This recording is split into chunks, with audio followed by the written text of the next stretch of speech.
All right, is this volume okay? All right. All right, I'll call us to order. Is there a motion to approve the agenda? Karen moves to approve the agenda. Is there a second? Second. All in favor, please raise your hand. Okay, are there any opposed?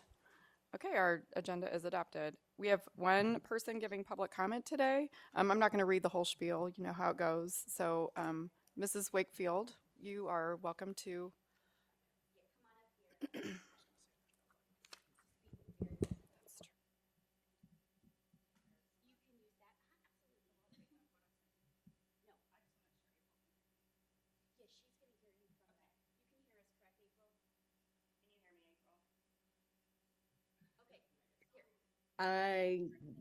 No.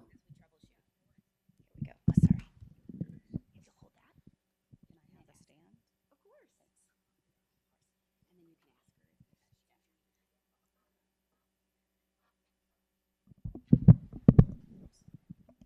ask her. Your time won't start till you start talking. Don't worry. April, can you hear me now? Is this on? Let me see if I can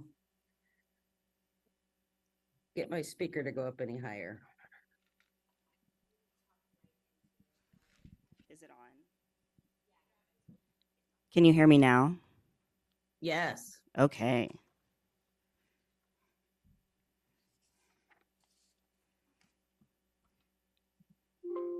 I'm just a second turning on my timer in front of me. Hi, my name is Laura Wakefield, and I'm giving public comment on 3 items: para shortages, legislative priorities, and the local compliance plan. I'll talk about para shortages first. You're going to hear from Ms. Holtz later on staffing, and I just wanted to bring up that it states that there's 11 open positions for paras. That's a concern for me because that means that, children's IEPs dictate the number of paras that we need. And so my question to you is, are all the children being served that need that? Are they receiving FAPE? I've also heard from paras directly. One of the big concerns for them right now is that they don't all have walkie-talkies. I know that John White gave a presentation before he left that said that now all staff have them, and that's not the case for paras.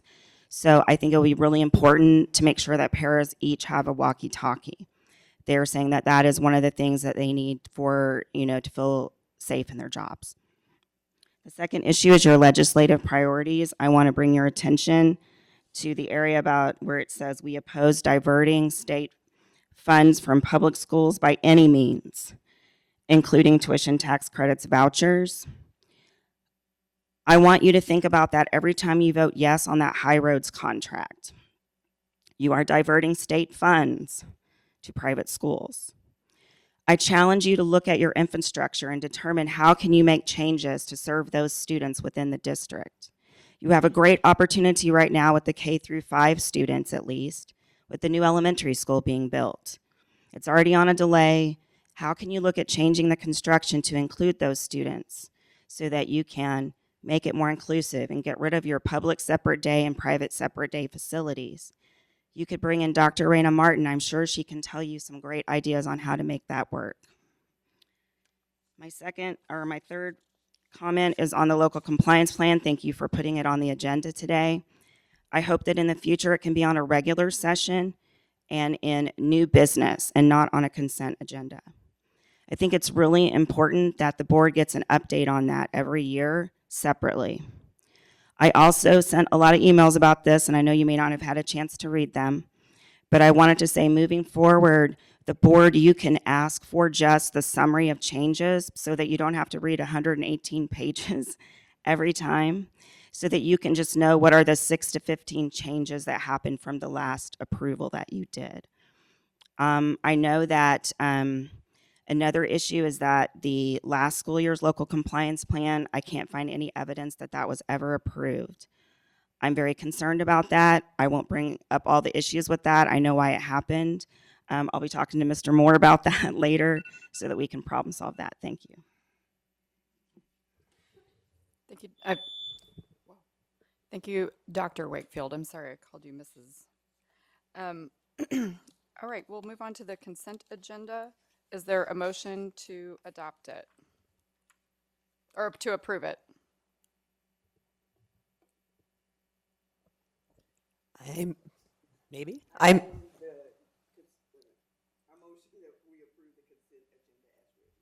Oh, I'm sorry. I did not ask if anyone needed anything to be removed. Sorry. Okay, looking like we don't. Okay, Karen's motion. second. And we'll go ahead and vote. All in favor of approving the consent agenda? Raise your hand. What? April, can you hear us? I did hear Suzette ask about approving the consent agenda, and I think it was seconded, and now you're voting. We are voting on the Correct. consent agenda, yes. Okay. Yes.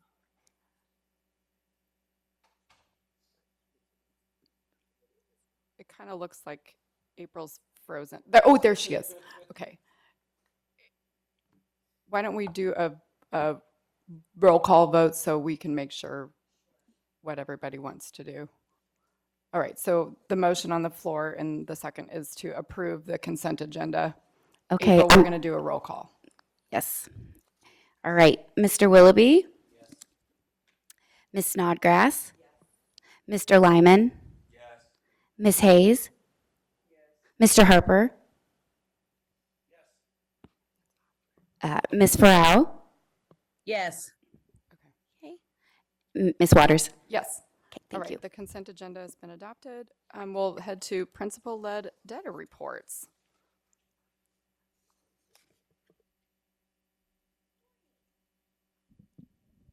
Good morning.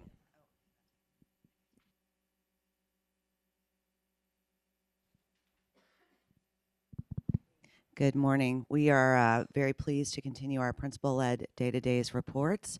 We have two principals here from elementary.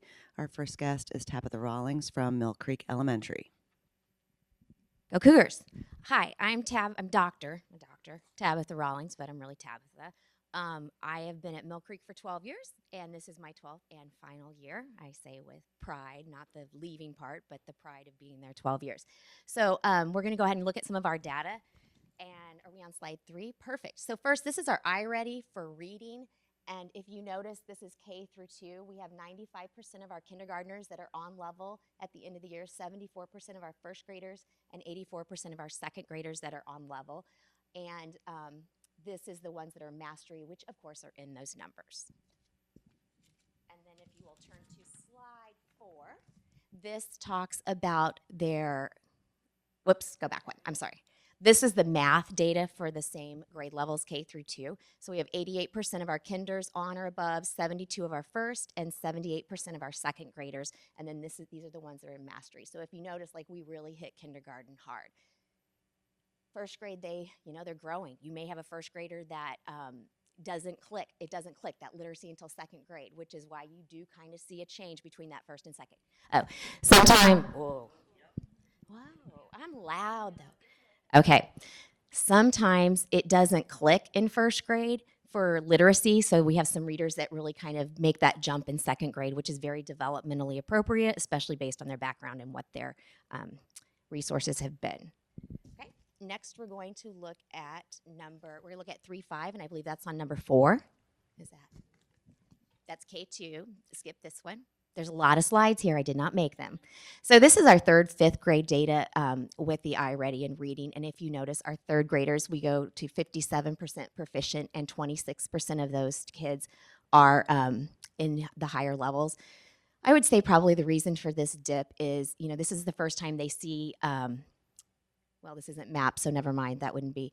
There is a dip there, you can tell. And then we kind of go back up in 4th and 5th. So all kids don't learn at the same time, and what I tell my kids, we didn't all walk at the same time, and we didn't all lose our teeth at the same time. So as long as we give them the supports to get where they're supposed to be, that's my goal. Next one, please. And then one more. Okay, and here's our math iReady data. And if you can see with third grade 45, 55, and 68. And then just a shout out to my fifth grade team. We had a little look at our preliminary map data for math and they rocked it. I mean, they went up like 9 points. How do you go up 9 points? You work hard. So next we're gonna look at, I'm lost in this, but I think I'm on page. Thank you, Mr. Moore. Let's go to page 20. We're gonna look at some attendance data. Please. A little more. Our page is, yes, right here. Here's our attendance data for the year. As you can see, we did not end at the 90%, which is the reason it's one of our main goals this year. We're actually reaching for 92% because we don't want to be the lowest. We know we can do better than that. And then if you look at our grades by race and everything, you can tell one thing that really stood out to me was my IEP data. A lot of those kids weren't coming to school, and if you notice across the board, winter really kind of took a dip with our data of attendance. So we're focusing on that. A lot of the COVID things, trying to train these kids that even if you're coughing, now you can come back to school. We had a lot that if any sniffles, they'd just stay home. So changing that mindset is kind of where we're going with that. You may change the slide. Thank you. And then here is our incidence by race and by grade level and by behaviors. So we had in 2021, this is all issues. This is classroom issues. These aren't, this is like if a kid hits a kid at recess. This is if a kid is disruptive in class or things like that. And of course, it also includes our OSS data and kids that really, we have a few kids that, especially last year, that really were a handful. And so some of this data here, when you look at this, where am I at? This was like 5 kids that had these same numbers. So it wasn't a lot of kids in the building, and most principals would agree we spend about 80% of our time with about 5 to 10 kids. So if you want to go to the next one, we did go down a lot in incidents though. And we have a policy, I don't get a kid until you have talked to that parent, you have tried to help that parent problem solve with yourself and with your classroom, unless it's like something off the chart really big. So we really make our teachers communicate with our parents and try to have them, that's our partnership. Okay, next one. And then OSS, we had 15 students with OSS last year and then 12 the year before. And like I said, it is the same students. And when a student is throwing things, disruptive, hurting others, of course, those kids have a flow chart we plan because most of those are on IEPs. And then the end result is out of school suspension, because if you're not safe and you're hurting somebody, you're not staying. That's my motto. Let's go to the next one. Okay, so what are our campus strengths? Well, 95% of our kids leave kindergarten on or above grade level. I start interventions the second week of school. I use the forms that from the year before, so those kids are already getting pull-out time and being supported. About 5 years ago, I decided, kindergarten, we would wait on interventions because they needed time to learn. They needed time to marinate, but that's not true. They're coming in with the deficits. That's where your deficit starts. So we start pulling those kids that second week of school, and I give each teacher has a classroom aide interventionist, and they might just be working on handwriting. They might be holding a pencil. They might be cutting, but we try to get those skills nipped before that gap is so big that you can't. I can catch a kindergartner up a lot easier than I can catch a first or second grader. And so that I feel like has really helped with our longevity. We have a strong learning community. Behaviors, expectations, academic expectations, professionalism, and it is Spirit Day is why I am not dressed as professionally, and I did not know everybody would be here, nor would I be on TV, so that's for the outfit.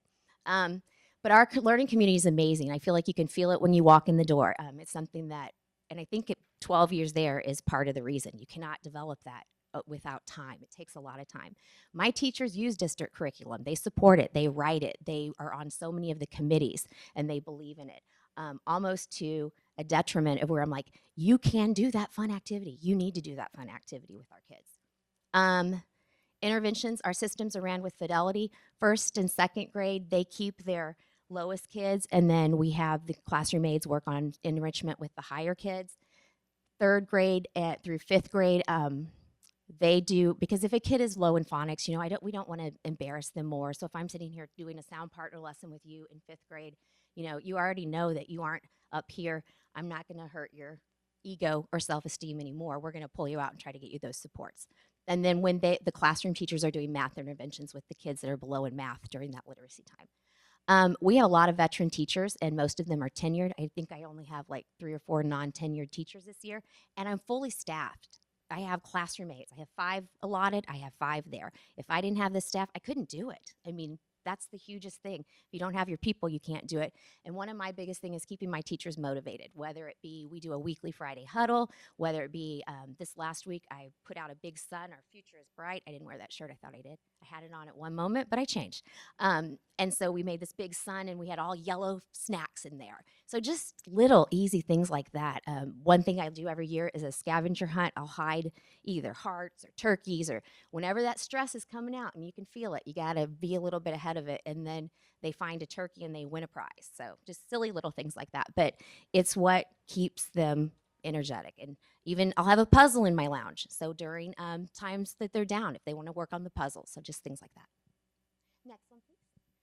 So campus LEDs that add to strength. Student data binders, we are doing those this year with Fidelity. We are tracking all student attendance. Every day they're there, they mark it.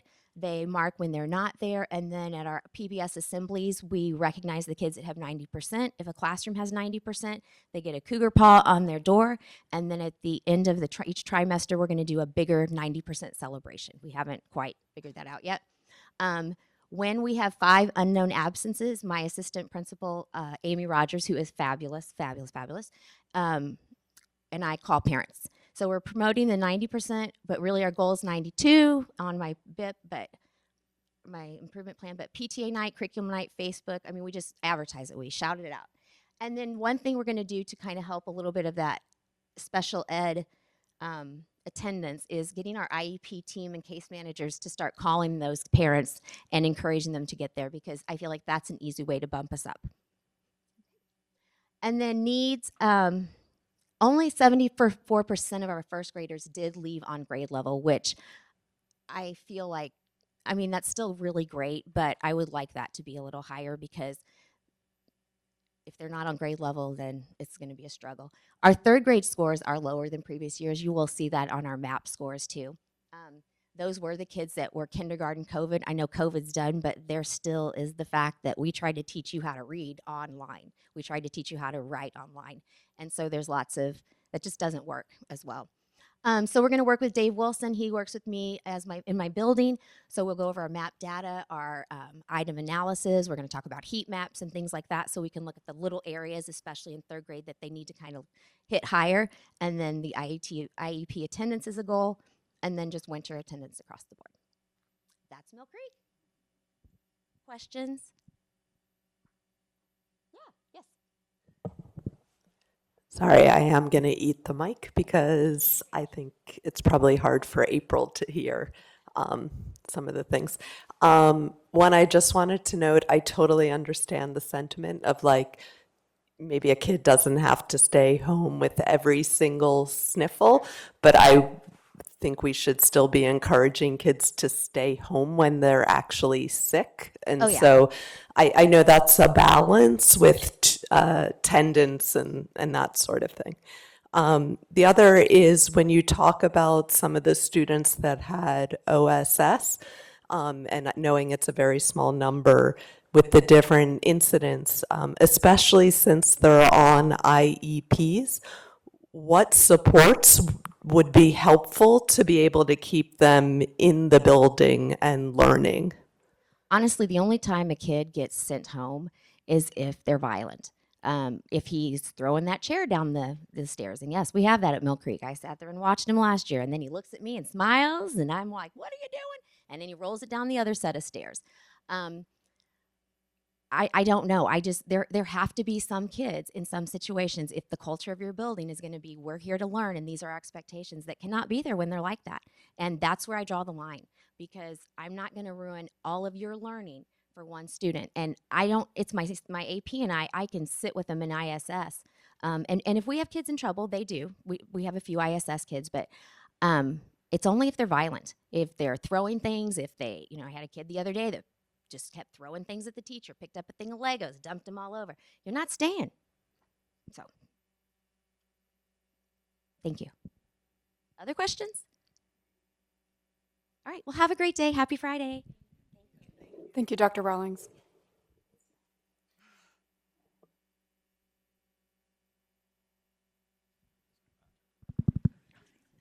Thank you, Dr. Rollins. Our next principal is Adrian Patton from Paxton Keeley Elementary.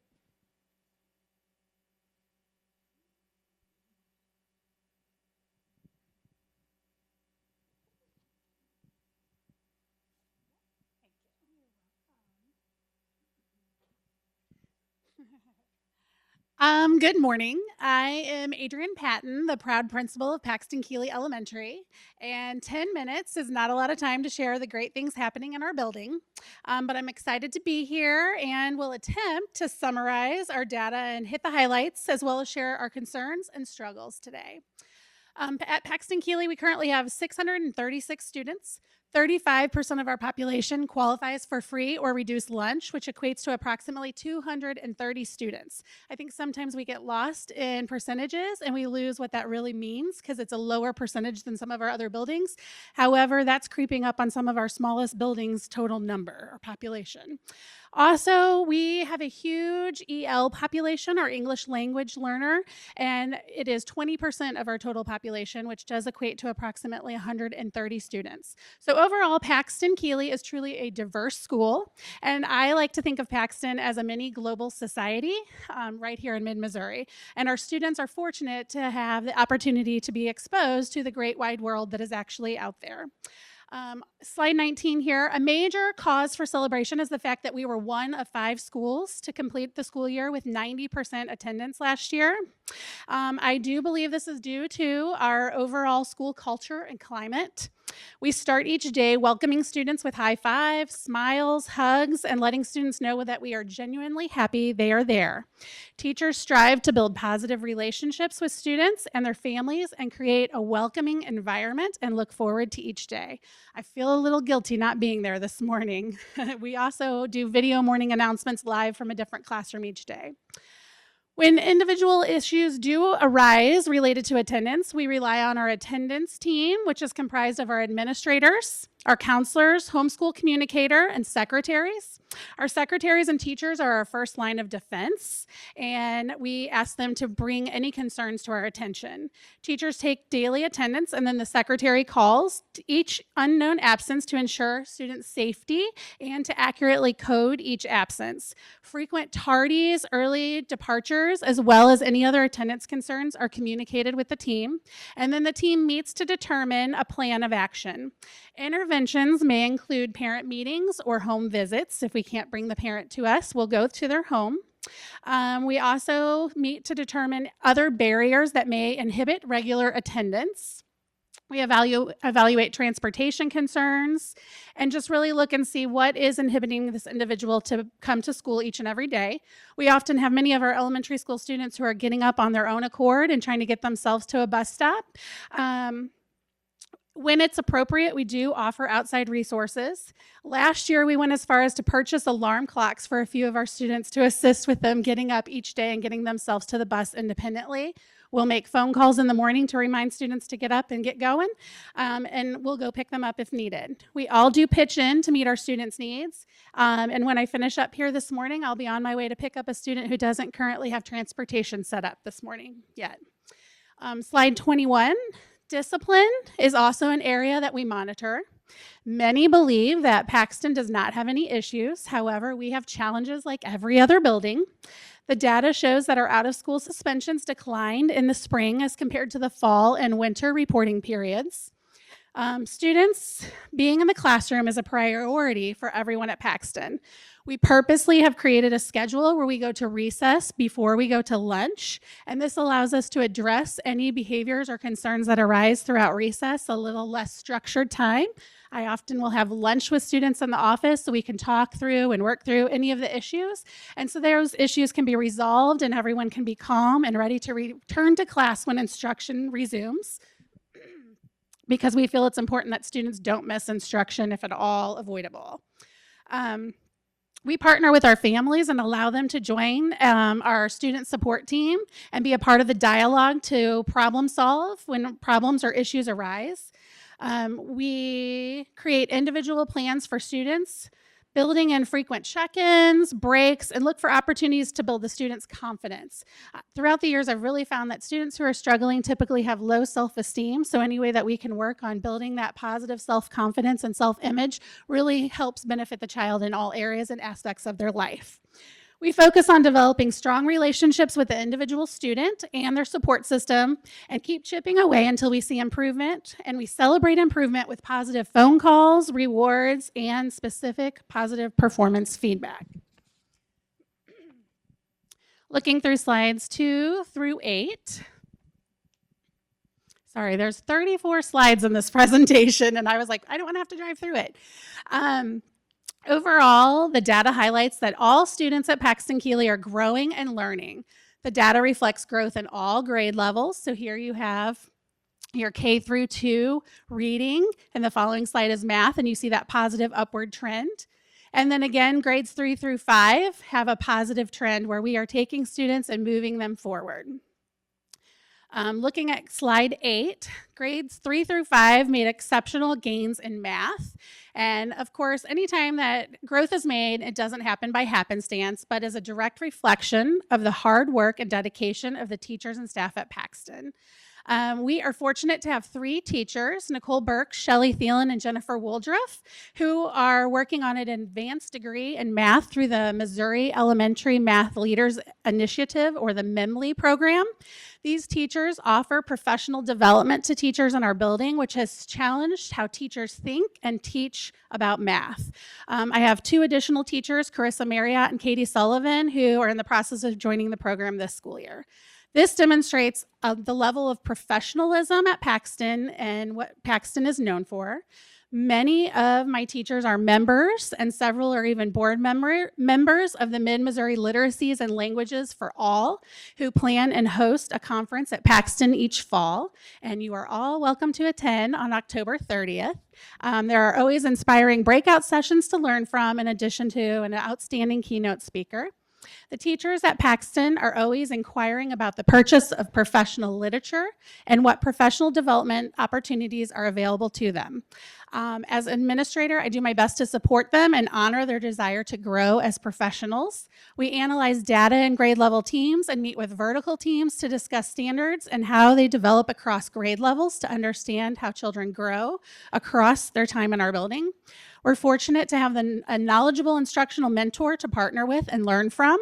We're always focused on implementing research-based instructional strategies with the district-approved curriculum and resources. And we are shifting our focus this year to really look at that rigor as we're monitoring that from our kick-up data and how we can easily tweak our questioning strategies as well as our instructional practices and activities to elevate the level of rigor we're asking from our students each and every day. Looking at slides 9 through 12 and focusing in on slide 10, we're excited about the positive trends in our data overall, but just like other buildings within Columbia Public Schools, our data reflects a discrepancy in our Black students' achievement in all subject areas.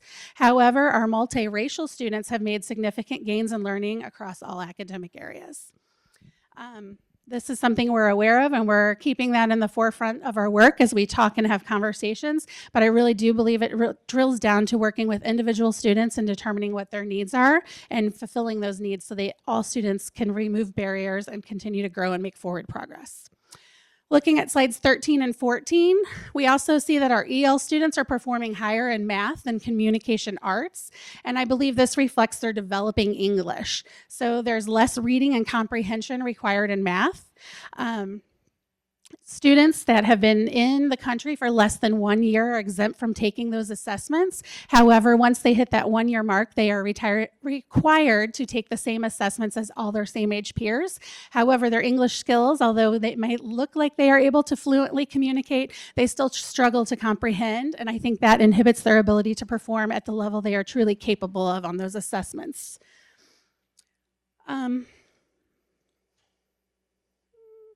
To continue the positive path of growth and learning, we need to ensure that we do have substitutes. Teachers deserve and need their days off without guilt.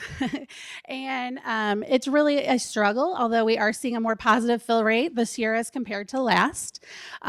When we have jobs not fill, it forces us to pull from other resources in the building, such as our classroom aides, which in turn impacts our ability to provide consistent interventions. So we have a really strong RTI model in place. And what it is that we have 5 classroom aides. Some years I've had 6, depending on the size of my building. And each grade level has a 30-minute RTI block identified that's consistent every day, and those classroom aides push into that grade level. That allows us to have our certificated staff work with our lowest, most struggling students, and allows that our classroom aides can work with our higher level students and or offer enrichment. We really try to work with their strengths. We have an individual who's known for community theater, Mr. Jason Stanley, and he often does reader theater to work on fluency and other aspects with students to continue to challenge them. However, when we do not have substitutes, since those individuals are all sub-certified, those individuals are who we pull from, which then inhibits our ability to run a high-quality intervention program.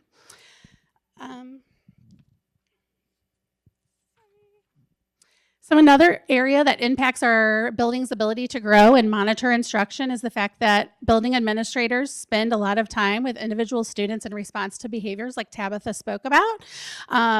I do not believe in sending students home, but truly dealing with the behavior issues takes a lot of time to work through them so they don't continue to be the same problem over and over. We often investigate, then bring students together for restorative conversations. This allows for students to feel heard and for the issue to be truly resolved, but it takes away from time administrators can be in the classroom providing feedback or collecting observational data. Ideally, it would be amazing if every building had their own instructional mentor and behavior interventionist. We have seen a significant spike in behavior since COVID, and those students, you've seen the academic gap widen, and I think we've also seen the behaviors increase of students who haven't had that ongoing structure and support. We are excited to implement new strategies to address our school improvement plan goals and look forward to the incorporation of student data binders, similar to what Tabitha spoke to. Students will be monitoring their own attendance and setting attendance goals, and this allows us to show students that attendance is important. I think whatever we choose to highlight and value, they realize is important. I do realize that attendance at the elementary level is often an adult issue, not the student issue, so we really want to refrain from making children feel guilty or that it's their fault, but it doesn't hurt when students are asking to go to school. They're more likely to get there. The parent might be more likely to make the phone call asking if anyone's available to come get them. We are hoping that making it a focus will inspire students to continue to be there and do their best. We will also have students monitor their iReady data and set academic goals to grow in reading and math. The goals are intended to focus less on numbers and scores of iReady, but more on skills, so they can grow in each academic area. We want students to know themselves as learners and focus on their individual needs, and celebrate it when they see growth. So they know, again, we can go back to building that resiliency and self-confidence for each student when they can see that what they are doing and the amount of effort they put in does have impact on their education, learning, and growing. We do hope to continue with ESSER tutoring, but are struggling to find enough teachers within the building who want to spend the time tutoring after school. We have a longer list of students than I think will be able to meet their needs, so that's disappointing. And so trying to figure out how to triple dip some of those students so they can continue to make those gains, especially outside the school hours, I think is important, because it's really hard on students when they're missing other activities, community events, and or subject areas like science and social studies to be pulled for those interventions. On slide 32, overall, there are great things happening at Paxton. What the data cannot show you is the strong collaborative culture at Paxton and the desire by adults to support students and help them grow. We focus on the whole child and have set new goals and are excited for a new year in learning. Thank you. And do you have any questions for me today? You talked a little bit about tutoring and how you have more students that need tutoring than you have teachers who are willing to provide after school tutoring. Do you have any of those students hooked up with grade A plus or any of the other community partner type tutoring situations that we offer? Or are there barriers there also? I think we're always looking for ways that we can support students. We'll meet with parents when there are concerns that arise and go through all the community resources that we're aware of that can be beneficial to support that student in the area of need. Even that goes beyond even the tutoring expectation. We had our student support team this last week, and we have a dad that's going through a divorce, does not speak English as his primary language. He has noticed that his child is struggling because he was working the night shift, and he's changed his schedule to the day shift, but there's a gap in when he needs to be at work and his ability to get his son. And also he is actually a Midway student because Midway does not offer the same level of EL services as Paxton does. So getting him to us. So we're looking for the resources of Adventure Club and those kind of things. And also trying to get parents to sign those releases so we can communicate directly with individuals that they are seeking out in the community so that we can let the tutors and individuals that are working with them, which even includes Adventure Club employees, what can they help them with, know where the student is and the greatest need the student has academically. Wondering if you could just say, I know you said you work really hard to keep students in the classroom and all of that, and yet there was like a jump in OSS from previous year, and wondering if there was something in particular that you would assign that to, or it just kind of a fluke, or It really comes down to building relationships. I had a student last year who had Title IX charge for harassment charges, could not be really alone, had a safety plan, not allowed to be alone with anyone. One creative option that I have gone to allow those students to be at school and access Tier 1 instruction is Zooming into the classroom. So that way you're removing them and the distraction and the urge to be hands-on with other students, but they might be Zooming from another safe location where they're supervised in the building. That way the teacher can still come by, they still have the ability to ask questions, have an adult there who can support them with their learning, but that does remove them from the distraction and or the safety concern that they might be creating within the whole group setting. Does that answer your question? As far as OSS, we really try to drill down and figure out what's going on. So a big example of one of my frequent flyers from last year, we took through our student support team. We really talked about it. I have a great relationship with Mom. I had an older brother start several years ago where we started that relationship. Now little brother has been struggling, and so we went through student support team. We identified and hooked them up with Bridge, the community resource, to see if there was a diagnosis, because what we're seeing in school is not typically what they're seeing at home, different expectations, different asks of those students. The student did get a diagnosis, individual is assigned medication, saw a huge change. New concerns arise once we took those ADHD behaviors away. We started to see underlying depression. We're not medical doctors, but we can share that with those individuals with open lines of communication. We also were able to hook that student up with the family intervention specialist. And so we have that individual who's going into the home, meeting with Mom, helping Mom make sure she stays on top of appointments and those kind of things. And then that ultimately reflects in the data because that student's able to maintain and is more successful at school. It's okay.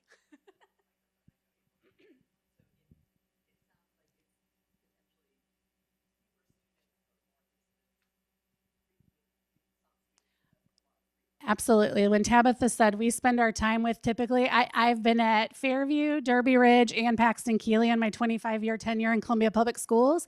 And no matter what school I'm at, it's 10 kids or fewer that take up 95% of your time. And so it's really then problem solving and drilling down with each individual child to see what is the key issue that we can address and how can we go about wraparound services to provide all the supports possible from every different angle and rule issues out and determine what to focus on and set positive plans in place.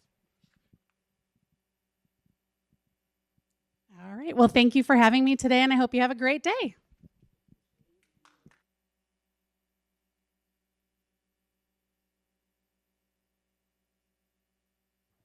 guess I'm on. Okay.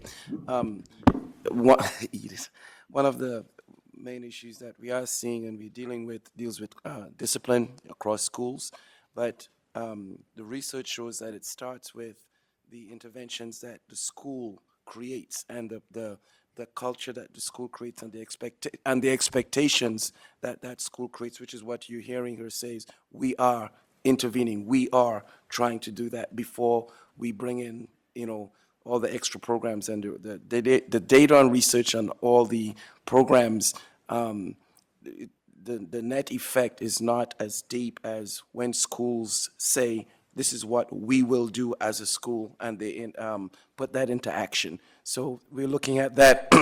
Of course, we'll continue to look at programs, but I just want to highlight that it's what that school environment, that school culture creates and expectations they create within that school that then determines the OSSs and things like that. Thanks for that, Dr. Yearwood. We'll turn the time over to Dr. Holtz for a human resources update.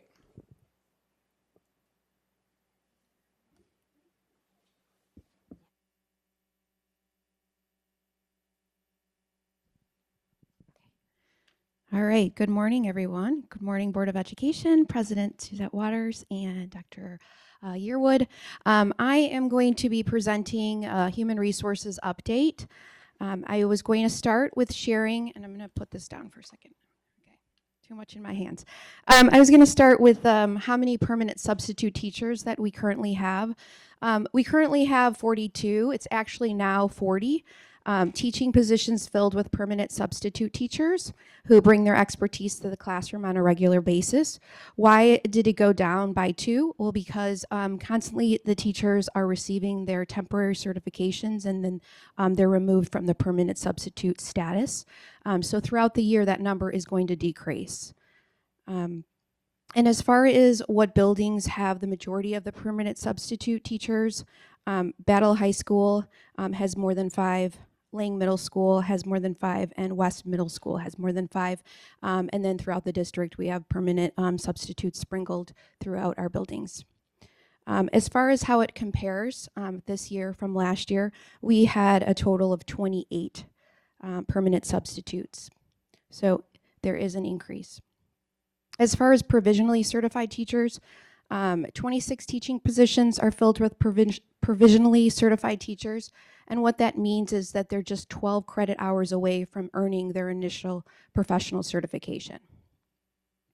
Our J1 teacher exchange program is really exciting, and I love talking about it. We currently have 13 hired international teachers. We have 12 that are here in Columbia that are in our buildings being trained and teaching our students. There are 5 at Lang Middle School, 3 at West Middle School, 2 at Gentry Middle School, 1 at Smithton, but there's 1 on her way, and then 1 at West Boulevard Elementary School. The countries that are represented are Ghana, Cameroon, Kenya, Jamaica, Australia, Mexico, Panama, and the Philippines. I also wanted to add, as far as our permanent substitute teachers, we currently have 1,391 teachers. So those 40 permanent substitutes, that makes up 2.87% of our total teachers. Just to put that in perspective, it is a very small number. And like I said, they will be moving from permanent substitute status to receiving their temporary certification. That is their goal.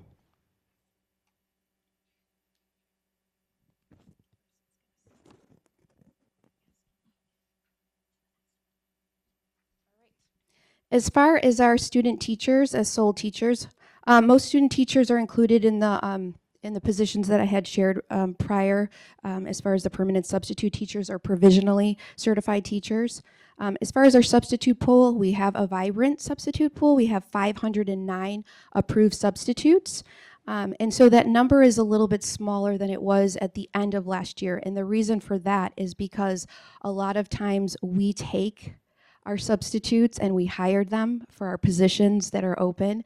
And so it's kind of a good and a bad thing, right? Because we're taking really, really excellent substitute teachers, but then it takes away from our pool. So then Jim and Carissa really have to work really hard to build up the pool again because we're taking great people.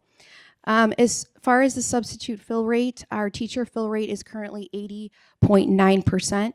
And just to compare, the same time last year, we were at 73%. So we are making improvements.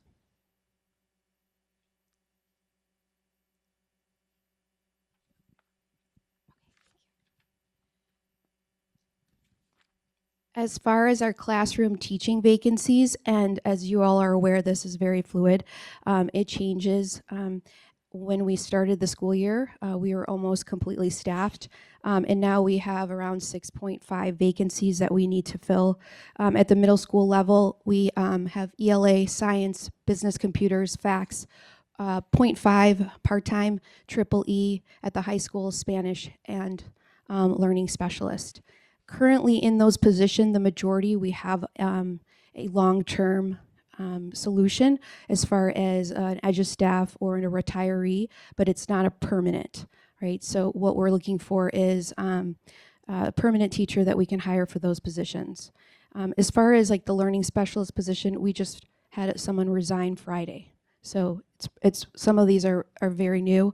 Some of them are because we had an international teacher that was going to come, and then the visa fell through, or the international teacher decided last minute not to make the journey because of personal reasons, and so we have to switch gears and post the position and do some recruiting.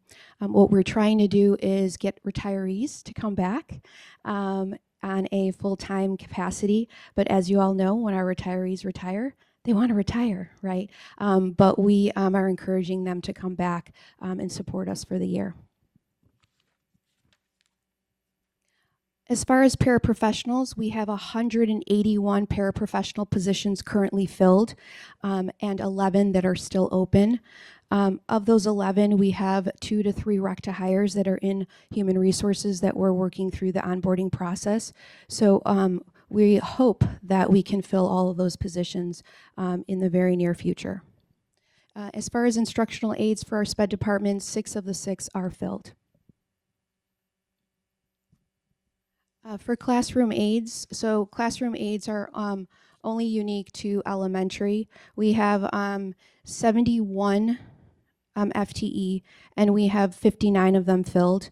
And so we're hoping to fill 12 open positions for classroom aides. Our classroom aides help support recess, lunch supervision, and in the classrooms.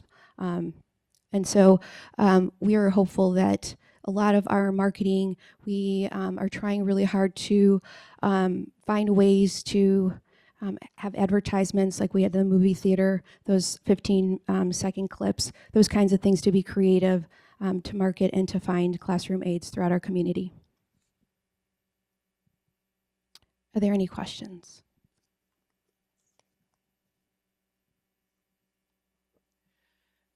I know that when we hire our staff, they're hired as Columbia Public School staffs. They're not hired as a staff member of the specific school that they might be teaching at that time or when they first hired. When we're thinking about our classroom aides, and especially as what was shared earlier about how important they are and how much they're helpful, I understand that there are times where we have our classroom aides that love the school they're at. There's a really specific reason why. And they've been there for years, and they don't want to go. But do we at all see a need when thinking about if it's a temporary thing of saying for this coming year, because we have these holes and we have a school here that might have all 5 of their classroom aides filled. We have a school over here who might only have 3 of their 5. We need to move one over so that we have 4 so that we are having a little bit more support across the board for kids. Is that a plan? Like, that doesn't have to be exactly that type of plan. Sorry, that's just what's in my head. Are we thinking about those things, or are we still working in that model where they've been assigned to that building, that's the building they're at, we're going to keep them at that building? And I understand that that's a hard thing to talk to our staff about. So I understand the question that I'm asking is a sticky wicket.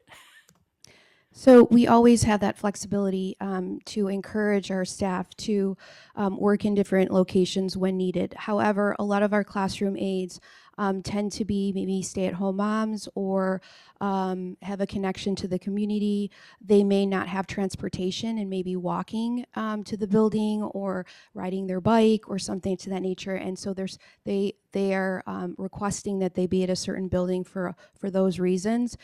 So many times if we were to encourage them to go to a different building, they may say, thank you so much for the opportunity, but it's not going to work out with my situation. And so instead of having one less classroom aide, we work with them, and we work on making sure that we hire them to CPS, and if they're able to accommodate us in that way, then we will encourage it and we will make the move. But many times it's because of like one of the reasons that I had given. So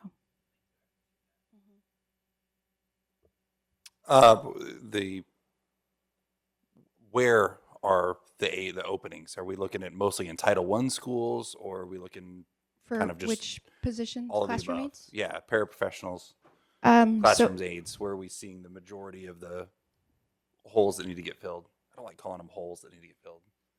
Positions that need to get filled. So as far as for paraprofessionals, we have one at Beulah Ralph Elementary, one at Cedar Ridge Elementary, one at John Warner Middle School, 3 at Battle High School, 4 at Rockbridge High School, and 1 at Quest East. The 4 that are at Rockbridge High School, the 2 or 3 recommendations to hire are for that building, so that number will go down. So it's pretty much across the board. It's not specific to title buildings. As far as classroom aides, John, you asked about that as well. So we have 2 at Derby Ridge, 1 at Cedar Ridge, 1 at Ridgeway, 1 at New Haven Elementary, 1 at Locust, 1 at Alpha, 1 at West Boulevard Elementary, 2 at Beulah Ralph, and 2 at Shepherd. Thanks. That was one of my questions too. Thank you, Dr. Holtz, for having that. My question is kind of technical. Can you explain the difference between a temporary certification and a provisional certification? You said provisional was they lacked 12 hours. What's temporary? Correct. So temporary certification is they may have a bachelor's degree, but it's not in teaching, so they have to go back and take the coursework. So what happens is you apply through DESE, and then you share with DESE that you have a course of study, so from whatever university, and you submit that course of study, and you're basically promising DESE that you're going to complete the courses, and then you have to take at least a minimum of 9 semester hours within the year to show progress, and then they'll extend the temporary certification for an additional year so that you can complete the 18 credit hours or how many hours is required to get the certification.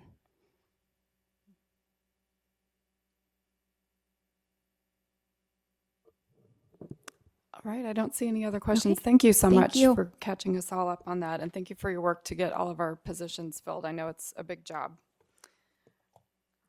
We'll move on to we have a quick professional development update. Is this Mrs. London? Okay.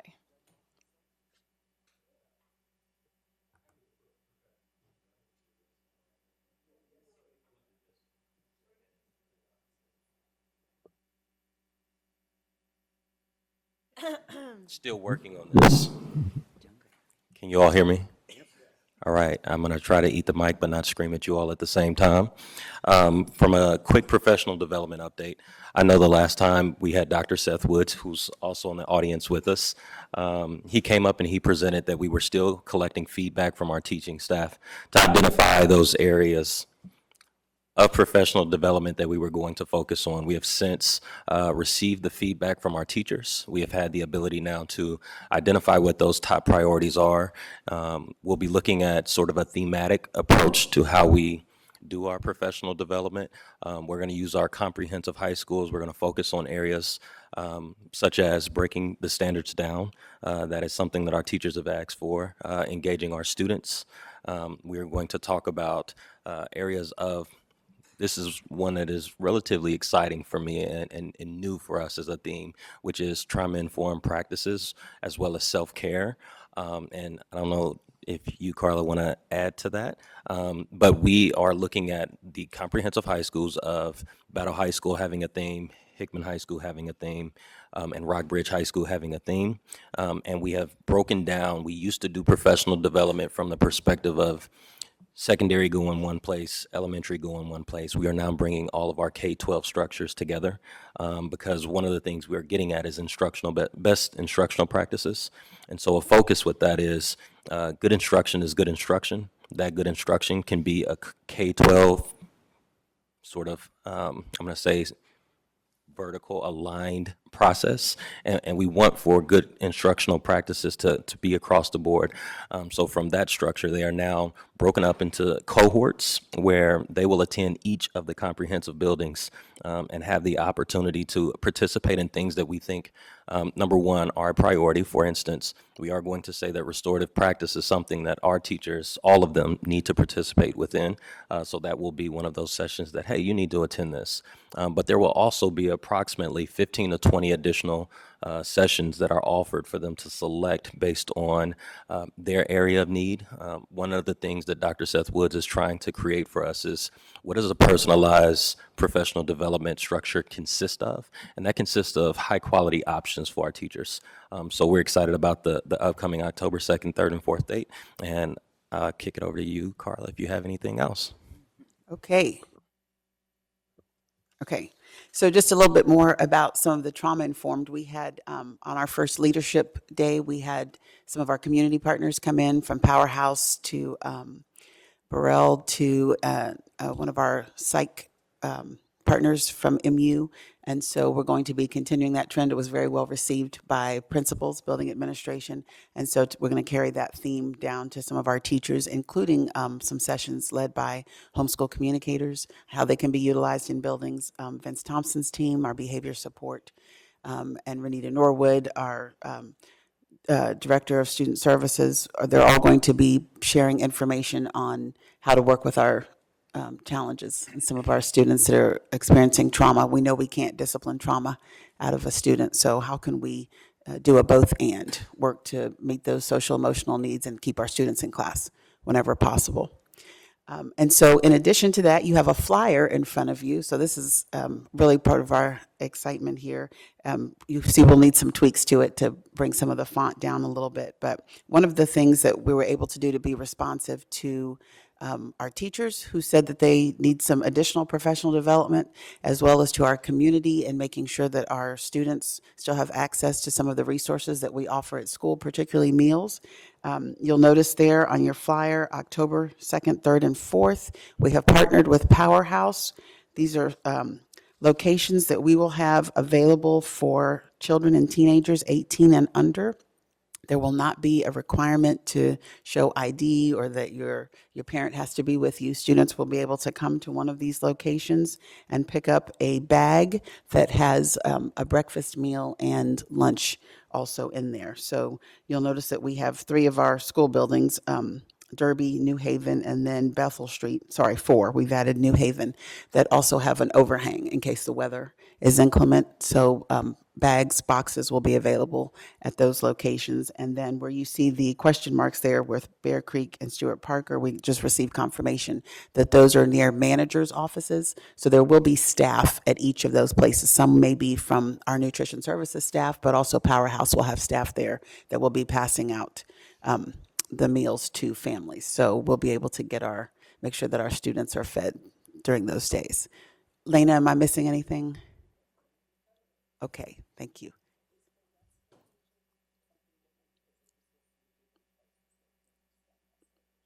That's a good catch there. No, that should not be on there twice. So we'll take New Haven off there once. Thank you. And you notice the QR code there, so we also want families to be able to scan. This will be going out. I believe Michelle's going to be putting it on the website, and then we will have flyers available at schools and around the community as well, so that our community will be aware that there will be meals available. Any other questions? Okay, thank you. Thank you for giving us that information. I know that was probably many hours of work that went into that 2-minute presentation. Well, we're very grateful for our community partners and for Lena Fulham, of course, our Director of Nutrition Services, for pulling this all together. Yeah, and shout out to Powerhouse. They do so much for our kids, and we really appreciate them. Okay, we'll move on to legislative priorities. I don't like this microphone. So we're going to just have a quick discussion of a few minutes about things that we may want to add to our legislative priorities. We are not voting on this today. We'll vote on this next month. But what we want to do right now is just propose additions or removals from our current legislative priorities. And we have in front of us the the education priorities for the legislative priorities for the State Board of Education also, just to kind of give us an idea of what they're working on. And then we also sent out the advocacy positions for MSBA, which are several pages of things. So just to kick off some of the discussion, Dr. Yearwood and I had talked a couple months ago about adding language to support legislation that would allow school districts to give stipends to teachers, because we feel it would be advantageous to us to be able to provide a stipend to our master teachers in some cases, or give them additional income if they are master teachers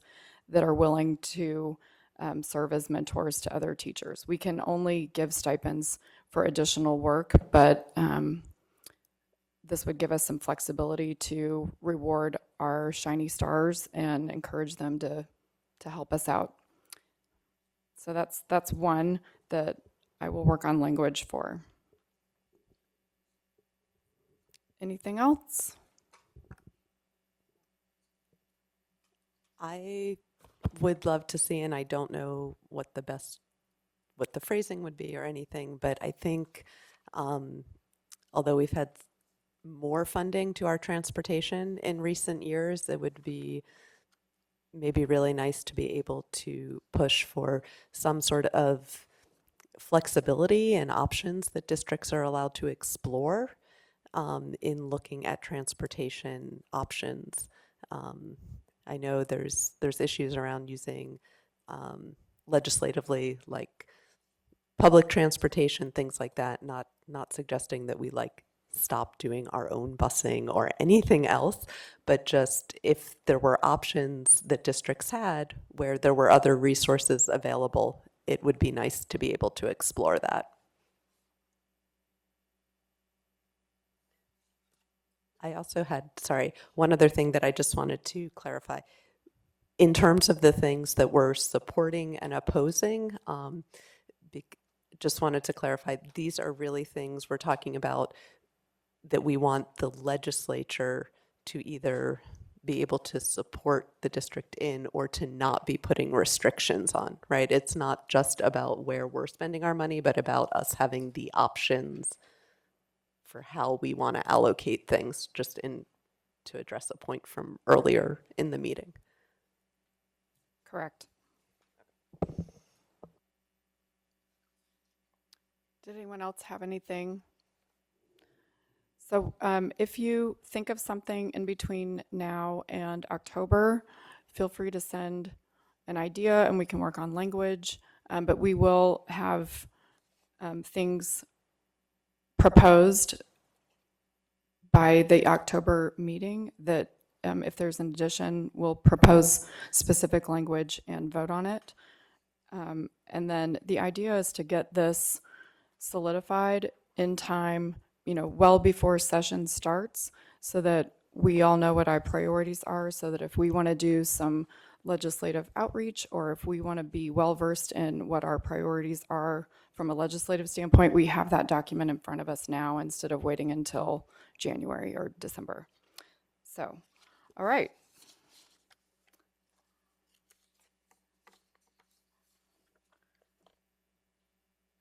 Looks like we are headed into our milestone discussion. I'm super excited about this part. We'll turn it over to Dr. Yearwood, Dr. B, and Janet Tilley.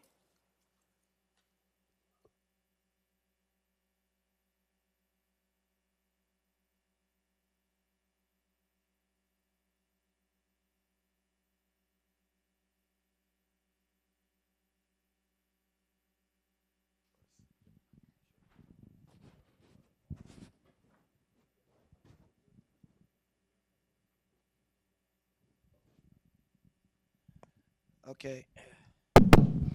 Thank you, President Waters, Board of Education. We wanted to bring you the milestones, which are actually the action items that have stemmed from our work, from the audit, from our strategic plan, because we know that it's not separate. The board, administration, the district, it's all one unit, one school system. And so today we wanted to bring you for discussions, input, some of the activities that we think would be helpful. But before we get there, just wanted to talk about, yeah, right there. Good. When we look at our model or school, why are we here? We're here because of our scholars. We know that. We've said that time and time again. No scholars, no school district. But not only do we say that, we must make our scholars a priority in the learning, the teaching and learning environment. We know that to be able to get our scholars to perform and be at the top academically, we must understand the process. We must understand what is the tool that we use in the process, which is our curriculum, right? Curriculum is broken down into 3 areas. We have the written, that's what they follow. The standards that you hear teachers saying, we don't know how to break those down. We need to learn more. So we're going to work on that. Then there's a taught curriculum, the same thing, that follows that. That's a critical leg. If one of these legs are broken, again, everything falls apart. So again, understanding what to teach. And then finally, assessment. Assessing what we're teaching to ensure that our scholars are doing well.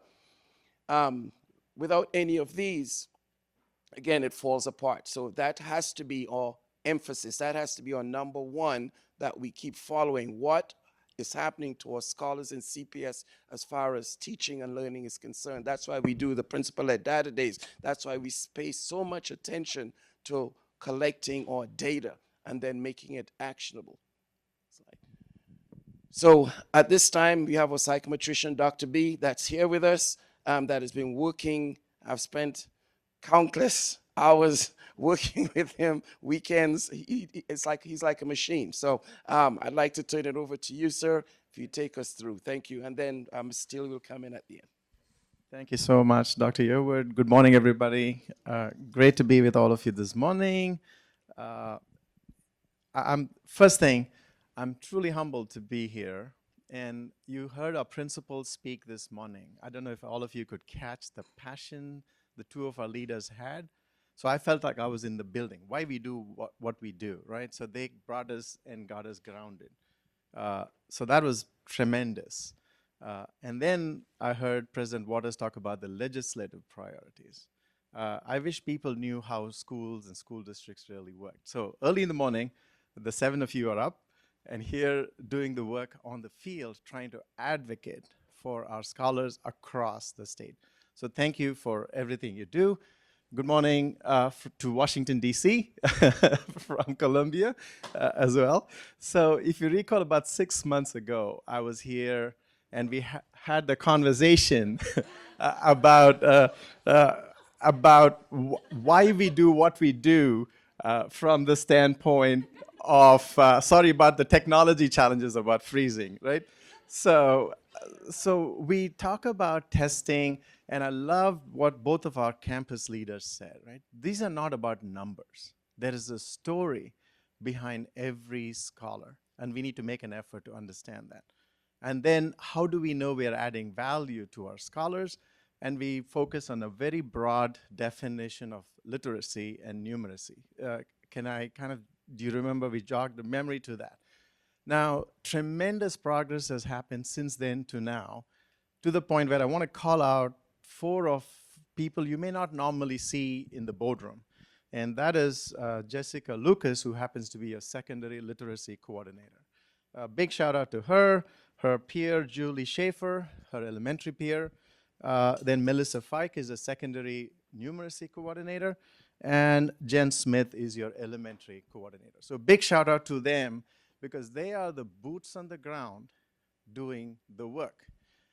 So how has this literacy definition, which was very broadly defined, taken or operated onto the field? So there was a very high-level definition. I said it's everything humans do to communicate and make meaning of this world in print and digital media. So they tweaked it. So this is how they tweaked it. They said it's everything. So what is literacy? So literacy is everything humans do to communicate and make meaning of this world through reading, writing, speaking, and listening and as they access both print and digital media. So that's their modification of it. So then they've got feedback on this definition from the content coordinators, from the literacy leaders, from the ELA department chairs, from the reading specialists, and the Title I or reading teachers. So that's literacy.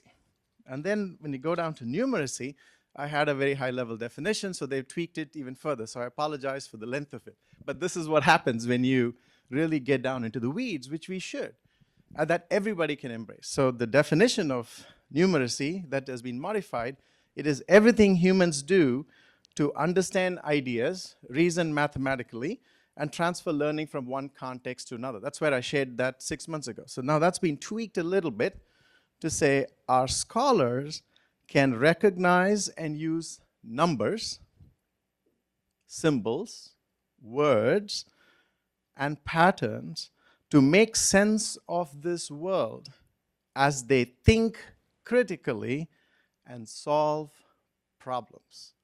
So that's the definition of numeracy. And the feedback from this group, they've shared that with all of the secondary math department chairs. The last I heard about a few weeks ago. I'm sure many more have had feedback into this and the other content coordinators. And they seem to like these definitions and they look great. So if we have a broad universal definition of what does literacy mean, numeracy mean, if you look on your milestone chart, I'm assuming you've all had a copy. So if you look at A2, all right, so you will get a copy of that. It says adopt a working definition of higher level literacy and higher level numeracy. I just picked that as an example in your individual tasks and milestones. So as Dr. Yearwood is passing that, I'd like to bring your attention to Peter Drucker. How many of you are familiar with Peter? Great. So he's a management consultant. He's been there for decades in the last century. You got schools named after him across the country. And the way we have normally operated as organizations, as a business, this is a $270 million business or more. I don't see Heather here, but she'll correct me if I'm wrong. But it's something in that ballpark. So you are managing a business which is almost $300 million, leave alone your capital, right? So that's a huge investment and trust of the community. So how do we become great stewards of our tax dollars? So that's the key at all times. So people have approached it in different ways, and the normal process is you have goals at a very high level, and then you articulate it all the way. So you have a strategic plan, you articulate it all the way. But Drucker would tell all of us that it's not about your strategy, it's about the culture you create. And I cannot tell you how excited I am to be with all of you because the culture you are setting is starting at the top. And what you do articulates all the way down to the classroom. So it's going from the boardroom all the way to the classroom. Was I wrong or off the mark in the $270, $300 million? Heather, I'm just curious about the budget of the district. It's somewhere in that ballpark, right? 265. So I wasn't too far away. All right. So this is a big business, right? So we want to make sure, but how do we manage this business? How do we treat our people? When I hear Ms. London talk about, providing those lunch and breakfast and all the rest of it, and I heard it in the same room about a month ago with the leadership, how much the leadership in this district and the community cares about everyone in this community. This doesn't happen anywhere else. I travel the country, I travel the world. There is no other place like Colombia. You got to hear it. When you're here, you don't know how great it is. But I have to tell you, as someone traveling all over, there is no other community like Colombia that has what I like to call broad wraparound services. So everywhere, and I've worked at the 6th largest with a budget at that time of $2.2 billion. Now it's 3.3. I can tell you we were big. I thought we were great. Even with all of that in Fort Lauderdale and South Florida, there is no one even remotely close to what you have and you're offering here.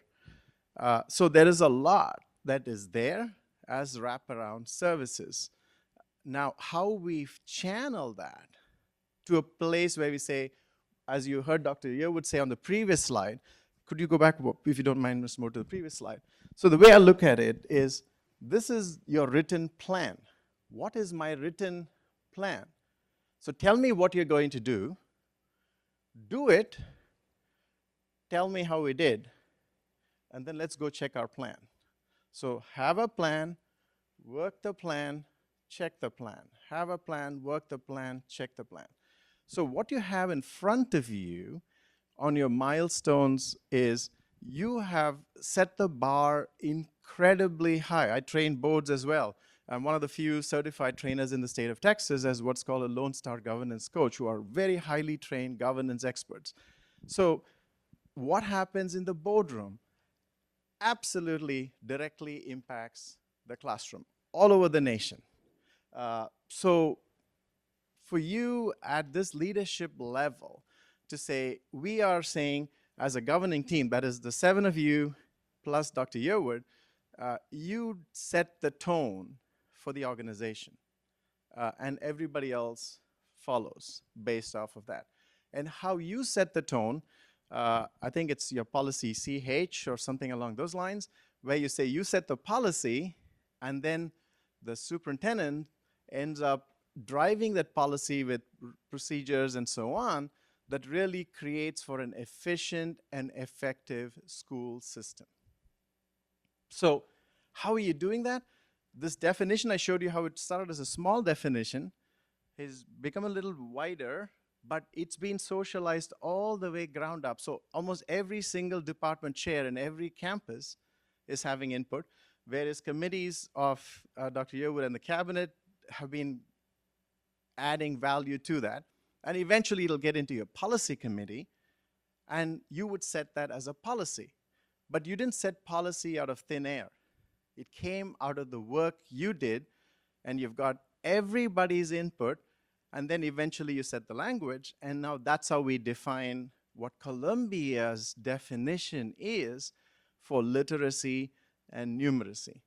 I can guarantee I can give you a few examples where I know I've had some influence, but no one else has a definition that is as rigorous, not just rigorous, but universally bought into, that we're going to start now articulating across the entire organization. That is how you build culture. So, so don't just simply push something down, but get everyone to own what you're doing. So we move forward. So remember Drucker's idea, it's always culture that matters, and you heard our campus leaders talk about it this morning. So moving on to the last slide there on milestones and tasks. So the governing team is A, and then the district leadership is B. I'm assuming you've seen some milestones and tasks. Then C was the school leadership that Dr. Porter, with her awesome colleagues, right, a couple of executive directors and directors. Again, thank you for broadening the staff in some sense with your organizational chart, that she could have some more support within her team to make sure you have campus leaders being supported the way they need to be supported, right? Dr. Day, Dr. Taylor, Keisha Laverne. So if you look at the three of them, I know they're on campuses so much these days. One person cannot be in all 30 plus campuses, but they are in all those campuses. So it's a big deal when you as a board are saying, what is my priority? And I'm putting money where my priorities are. And then from school leadership, it goes down to the steering committees. Mr. Levinson, Nate Levinson, thank you as well for having him. He's been here for about 5 years, is my recollection from what I heard him say in this room. So he's been seeing what is happening. That this district, according to what I've heard him say, a direct quote, we're good at starting a lot of things, but we don't follow through. So to prevent any of that, here is what you have in front of you as your milestone is for the governing team. What are specific tasks you're going to do? Now, I'll try to get off the floor ASAP so Ms. Tilley can come over, but it's all been framed within this framework of the Missouri School Boards Association. So you'll see, apologize for the small print there. It seems that the board has adopted these governing principles of student learning, achievement, and success. So that's what you care about. That's governing principle 1. Is everybody seeing that in micro font, the small print? And then, so you get to see all of those different 5 governing principles you seem to have adopted. But I don't want to steal Ms. Tilley's thunder. But you see, for example, A1 is a task within the milestone. It's lined up with the governing principle 1, and it is to adopt primary goals for growth, innovation, and achievement. You'll see when you talk about the person or the individual accountable, you know the board has power only as a whole. Each of you is one board member, but you elect officers who represent for making sure the work is going on. But whenever you see President Waters, you have to see all of yourself there. But it's all of you there. So it's not her work, it's not her problem. Or if you see Yearwood's name, it's not his problem. It's the district's work, it's the board's work. So what is the board work? What is the superintendent work? So the person accountable, when you see President Waters, yeah, you have very high level goals established. So that task was complete. And if you look at A2, we just talked about it, adopt a working definition of higher level literacy and numeracy. It was half done is what it says, but I think you're getting closer towards completion. So next week, Wednesday, I think the coordinators will be presenting, is that right, Mr. Moore, to this room, of the entire leadership of the district. And then that would come to you after that through Mr. Moore and Dr. Yearwood as your policy committee of saying, how do you adopt that? So if you see each of these tasks, you have the whole list, when a task is to start, when the task would end, and you see a few of them in nice gold there, A3, A6, etc., which directly tie to your audit and audit findings. And what is our common language? So when you think about, we want to be the best school district in the state, what does that mean? How do the 7 of you and the 8 of you, if I include the superintendent, articulate that to the community? What does it look like? What does it feel like, right? How do you say you're providing an excellent education for all students as your mission? What does it mean? And so these working definitions matter. And then how are we going to measure our scholars get to those working definitions? For the moment, we're using the MAP test and the iReady assessment. Now, when you think about this, we were with the leadership last week. I was on Zoom, and somebody asked the question, you know, my students were told to take this, but there wasn't a consistent message. You know, there isn't always a positive attitude towards taking the assessment. So the 4 coordinators I highlighted earlier, they've come up with just 3 slides to say, why should anybody care about iReady? So they would be presenting that to campus leaders, and so after them, it'll come to you, so you'll all be able to see that. I didn't want to take time away from Ms. Tilley now, but very clearly, why should you care? And that's the same message every single scholar is hearing across the district. And then you're asking them to do their best. There will be some questions that are difficult, some which will be easy, some just right. But then that information is helping us make sure everyone can do their best and maximize their potential. And that then articulates to providing an excellent education for all, which makes it soon enough in the next few years, the #1 school district in the state. So Rome wasn't built in a day, so it gets to that place. So I'm gonna stop right there. I would love for you to take a quick scan of these 2 pages, or rather 1 page. I like to call it, I like to always do 1 page. It's back to back, so I cheat and say it's back to back. It's 1 page, but there's always back to back. It gives you a sense of what is there. What questions do you have for me? And then I'll move away. Ms. Tilley will try to take you back from September through now.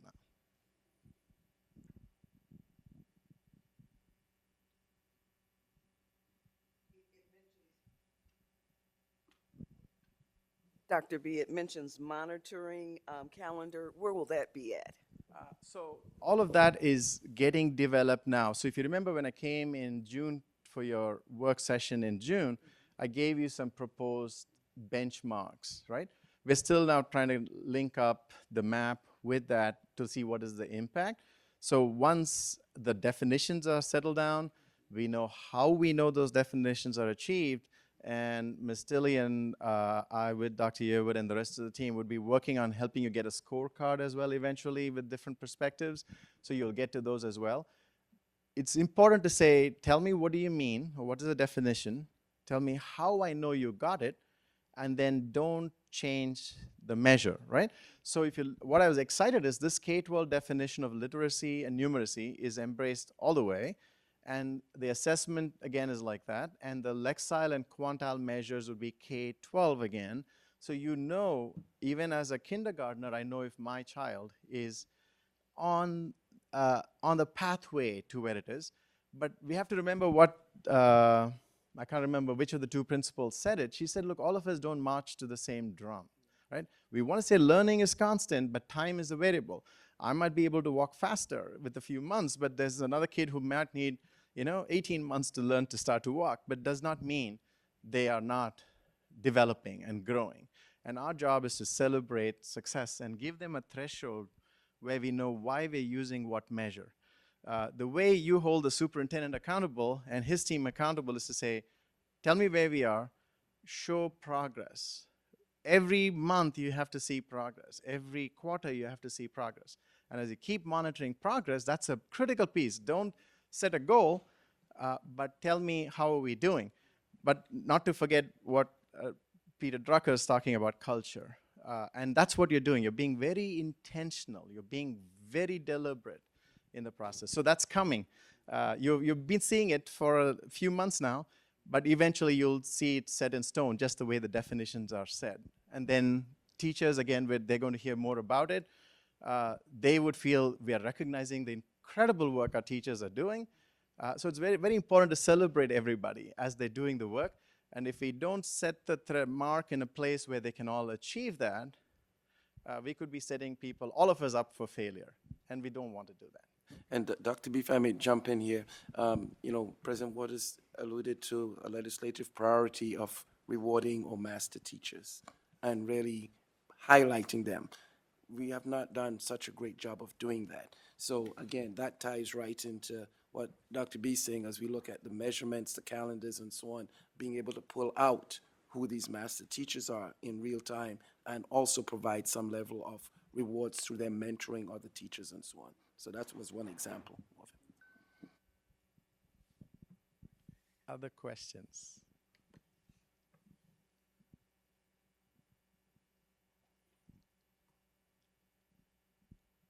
Hearing none. Ms. Tilly? Thank you, thank you, thank you, thank you, thank you. So much. Okay. No, I'm good. I'm good. I'm good. Hey, remember me? Yes. Okay, good. There you go. Whoa, it's easy, Dr. Yearwood. It really is easy. Cabinet, it's not that I don't love you. You know that I do. But I need to talk to your board members. So I'm going to pull up a little closer to them. April, my love, I'm hoping that you can hear us. And I'm just going to tell you that, April, you gave me, I'm looking at you like you can see me on that screen there, sorry.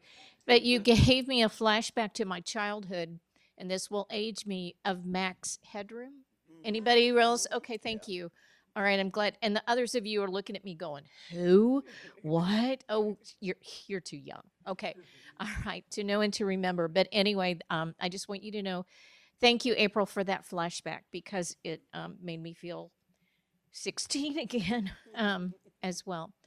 You have been very busy with the beginning of fall, and I know that. And I did have a conversation with Suzette about kind of backing off for a little while, just because you needed some time to get focused on kids, focused on school, all of those kinds of things as well. But I'm back. The other thing I'm going to ask you, and this is, I don't mean to be rude, but I'm going to ask you this as a personal favor to me, that within the 20 minutes that I have been allocated, I'm going to ask you not to use your computers. I'm going to ask you not to text. I'm going to ask you not to use your iPad. I'm going to ask you to focus on our work and to focus on us and each other. All right. I know you're very busy, and that includes you, Dr. Yearwood. Your cabinet can do, they got to keep things going. All right. But there you go. Okay. All right. I'm with you. One of the things that when your teachers go through, when your educators go through the national board process for certification, is that they are required to videotape their classrooms, and you have to videotape a large group instruction, and you have to videotape a small group instruction. And then you're given a very specific kind of list of questions that you have to go through, and you have to write reflections of what you observe. You have to go back and watch it. I spent last night watching your September 11th board meeting again. And I did it for lots of reasons. But one of the things is that I really wanted to be able to make sure that within the time, the short amount of time that we have, that we really work towards your improvement, your strengthening, and your moving forward. So I'm going to ask you to do something that's going to make you uncomfortable. But remember, I'm your critical friend, and I don't care. Okay? All right? Because if I don't make you uncomfortable, you're not going to change and grow. So if you could reflect back on that meeting, beginning to end, and maybe it is even some of the actions that happened prior to the meeting. I don't know, because I don't know the kinds of questions that you asked of your cabinet. Prior to the meeting, it was obvious that there were some questions and so forth.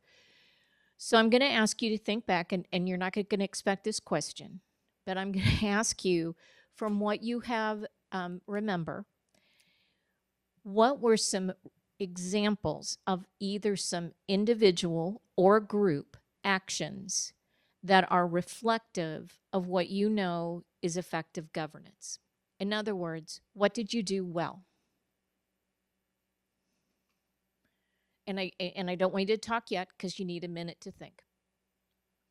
You did a lot well. A lot.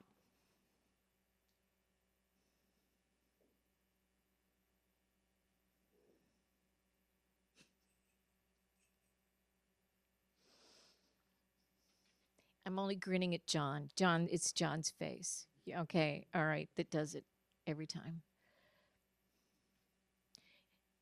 Would any of you venture forth of what is it that you did well? What went well?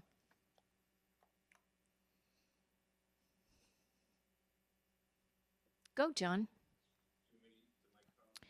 It's up to you. I didn't know if we needed this for recording or for Zoom purposes. Yeah. I think given the new audio visual stuff that we were doing, we coordinated that pretty well, and the cards and making sure that, kind of there was some semblance of order and everything there. I thought that we did that pretty well. Hat tip to Noel with the training and everything else, getting that set up. I thought it went well, figuring it all out and that. So. Okay.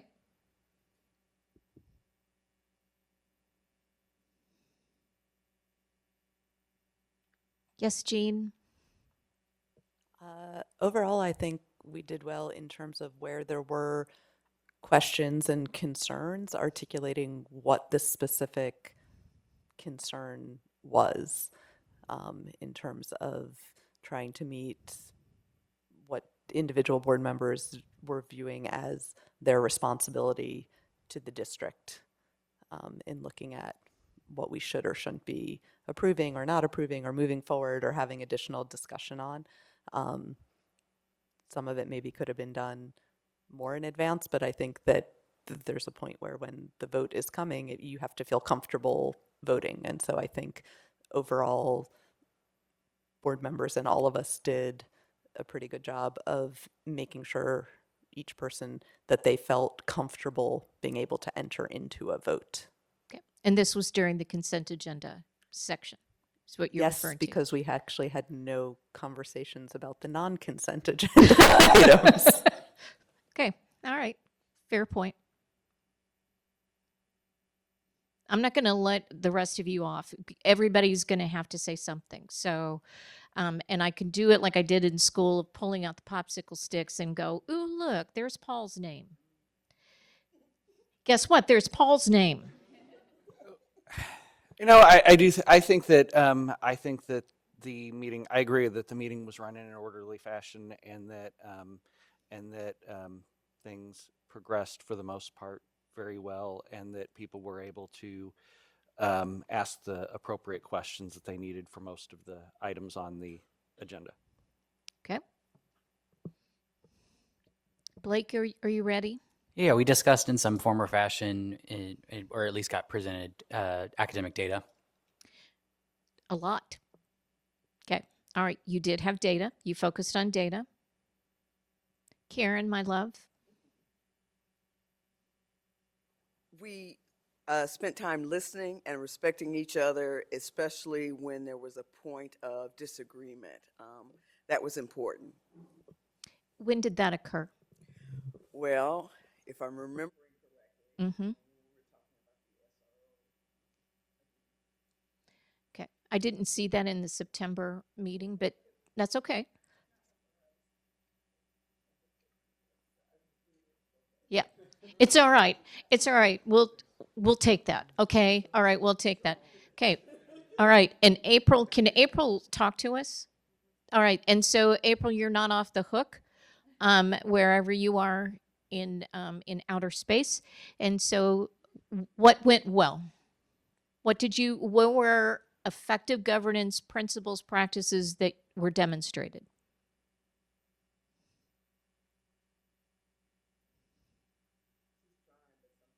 Okay. April, my love, now it looks like sort of The Exorcist. I'm sorry, but your eyes are rolling in the back of your head, my love. Okay, you know what, friend? How about if you put it in the chat? Can you put it in the chat, and then we'll have somebody at some point be able to share that. Can you do that? All right, we'll let you communicate with Noel. All right, I'm gonna give you some answers of some things that I observed. All right. First of all, oh, I forgot the president.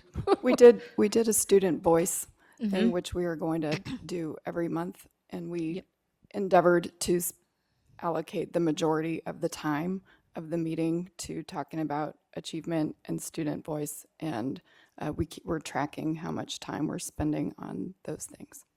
Okay.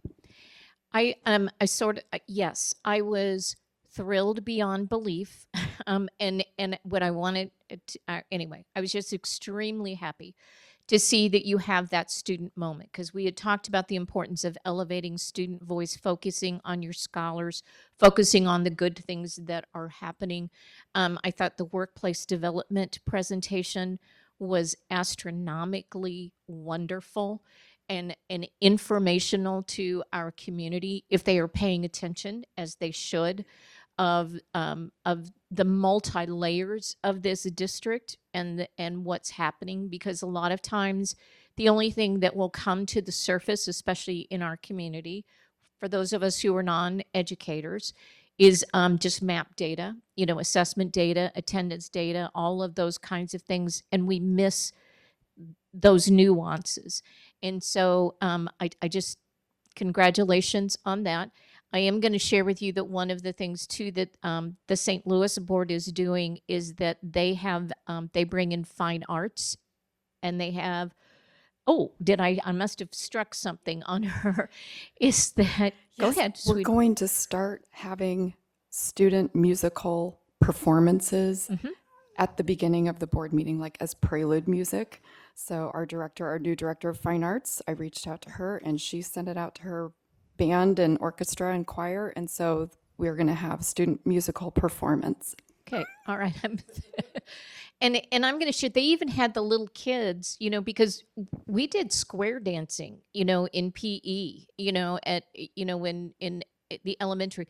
They even had the little kids who, from their PE session, oh, don't roll your eyes at me, John. Okay. No. This was ballroom dancing. They had a ballroom dancing module in their PE curriculum, and those little kids came in and they did ballroom dancing. She said we had ample time to ask questions and get full information in which to make informed votes. Okay. All right. Thank you, April. So I'm just saying you can expand that to be all kinds of different things. It doesn't just have to be music. It doesn't just have to be the kids singing. They brought in, they have a wonderful program with, oh golly, I've lost the name, but it's where you graduate and you're proficient in 2 languages. Do you know what I'm talking about? Thank you. Thank you. Okay. But they brought in some students who had earned that and they shared their poetry in the language that their other language in which they are fluent. So there are a million different ways to honor your scholars. So that was phenomenal. Thank you. All right, for doing that. The other thing is that I noticed when I looked at your agenda that you are aligning things to your CSIP goals. Thank you, Noelle. All right. And the other thing that I'm going to highly encourage you to continue to do is to align them to policies. And I'm going to talk to you about that here in just a minute. Okay. But there were a myriad of different things, and it was data rich. And we're going to talk about data and being so rich in data that sometimes, yeah, anyway, we'll talk about that. So thank you for those. Now I'm going to turn it to the more difficult question, and that is that if you could, because this is what's asked of your national board teachers or your teachers going through that certification, is that if you were going to teach that lesson over again, all right, what is it that you would do differently? So if you knew that you had to go into that September 11th meeting again, what is it that either individually or as a group that you would do differently and that would be more reflective of effective governance practices?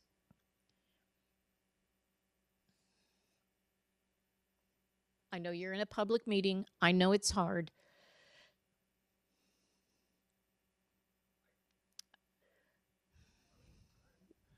Oh, that's fine. For me, I think that if I'd had everything like 10 to 14 days earlier, like the agenda and everything and every contract and everything, and had the opportunity to review things significantly more in advance of the 11th, that would have been a lot better. That would have helped me review those things, talk with folks in the community about the various contracts, et cetera. Because I feel like once everything goes live on Thursday, now things get dropped in there early, and I'm constantly, looking and assembling that. But once everything goes live to the public, there's 96 hours worth of just a lot from the community. And so knowing more, having it earlier would be something that I would think would have helped make things go better. Okay. And to be realistic, probably not going to happen. Okay. All right. All right. I was just going to say, although I think we did do a good job making sure questions got answered, I do think there were some of the questions that could have been answered or addressed earlier, or that we could have been more prepared so that staff and administration could have had some data more readily available, which might have made the conversation move a little faster. Not that it may or may not have changed any of the outcomes, but might have allowed us to move through some of the conversation a little bit faster. Okay.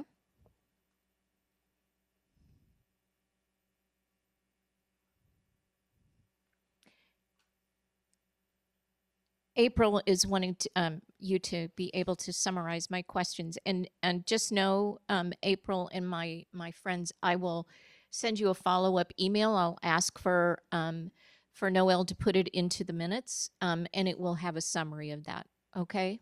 All right. I promise you as well. As far as what I could have done to improve the meeting, I could have asked that we limit conversation to the motion on the floor and try to tighten that up. Okay, so you're referring to the interaction between Blake and Paul, okay, and you, all right? And it's the elephant in the room. We've got to bring it out and we've got to talk about it, all right? And so when you think about that, Suzette, in your role as president, how do you think you would have done that differently? I'm going to let you think about it for a minute because I'm putting you on the spot. I know. And I know you all weren't I've expecting thought about this. it a lot. A lot. I'm sure you have. I watched that clip 10 times. Uh-huh. I'll just say, what I felt like in that moment was like I was watching a car crash. Mhm. And so I was like, What do I do? Yeah. I know. And instead of saying that I didn't want to hear comments about what other people have said, I could have said, I would like to remind the board that this is the motion on the table and all comments and questions need to be related to this motion. Okay. And I'm going to look at Blake and Paul as well. Okay. Oh, Paul's going to, okay.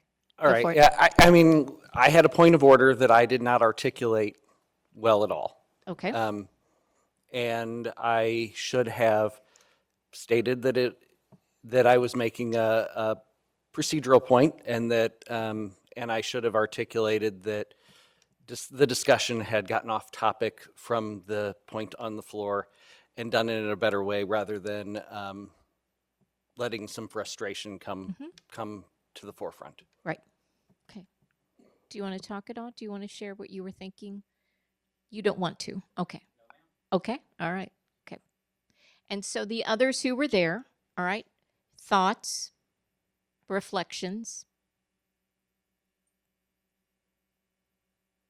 I thought it was unfortunate. Yep. Because it made it look like there was opposition when in reality there was confusion. There was a confusion, and then it felt like it had to be cleaned up real quick. And so I think it was, in the end, a poor reflection on us. You don't have to chime in. I'm just. Well, this goes hand in hand with my earlier comment on having things earlier and having the ability to have the discussions earlier, getting the agenda and everything so early on. And this is by no means a reflection of anybody, but it's getting it, asking the questions that we have, getting the answers before, from Dr. Yearwood and from the cabinet, a couple hours before the board meeting, potentially maybe having follow-up questions that we can't ask until the board meeting. That's where things kind of, I felt, derailed, is that if we had potentially more time beforehand to have those conversations, it would have been easier. Now after saying that, it's like at my job, if I have a question for someone, I could send them an email, but there might be a conversation back and forth versus just picking up the phone, making the phone call, having the conversation, getting the answer. So. Right. Janet. Ma'am.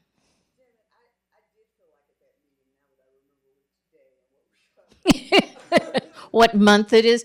Yeah, okay. Remember your baptism by fire, friend. We know that. Okay, all right.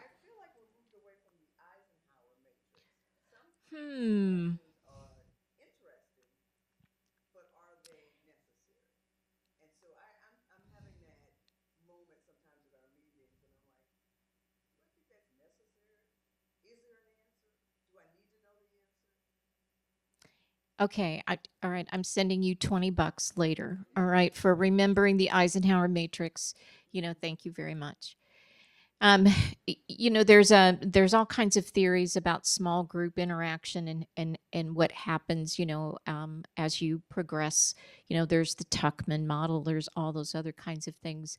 You are kind of past, and I don't even know that you really had the time for a honeymoon period, but you're really past that. And you're going to hit these patches like this.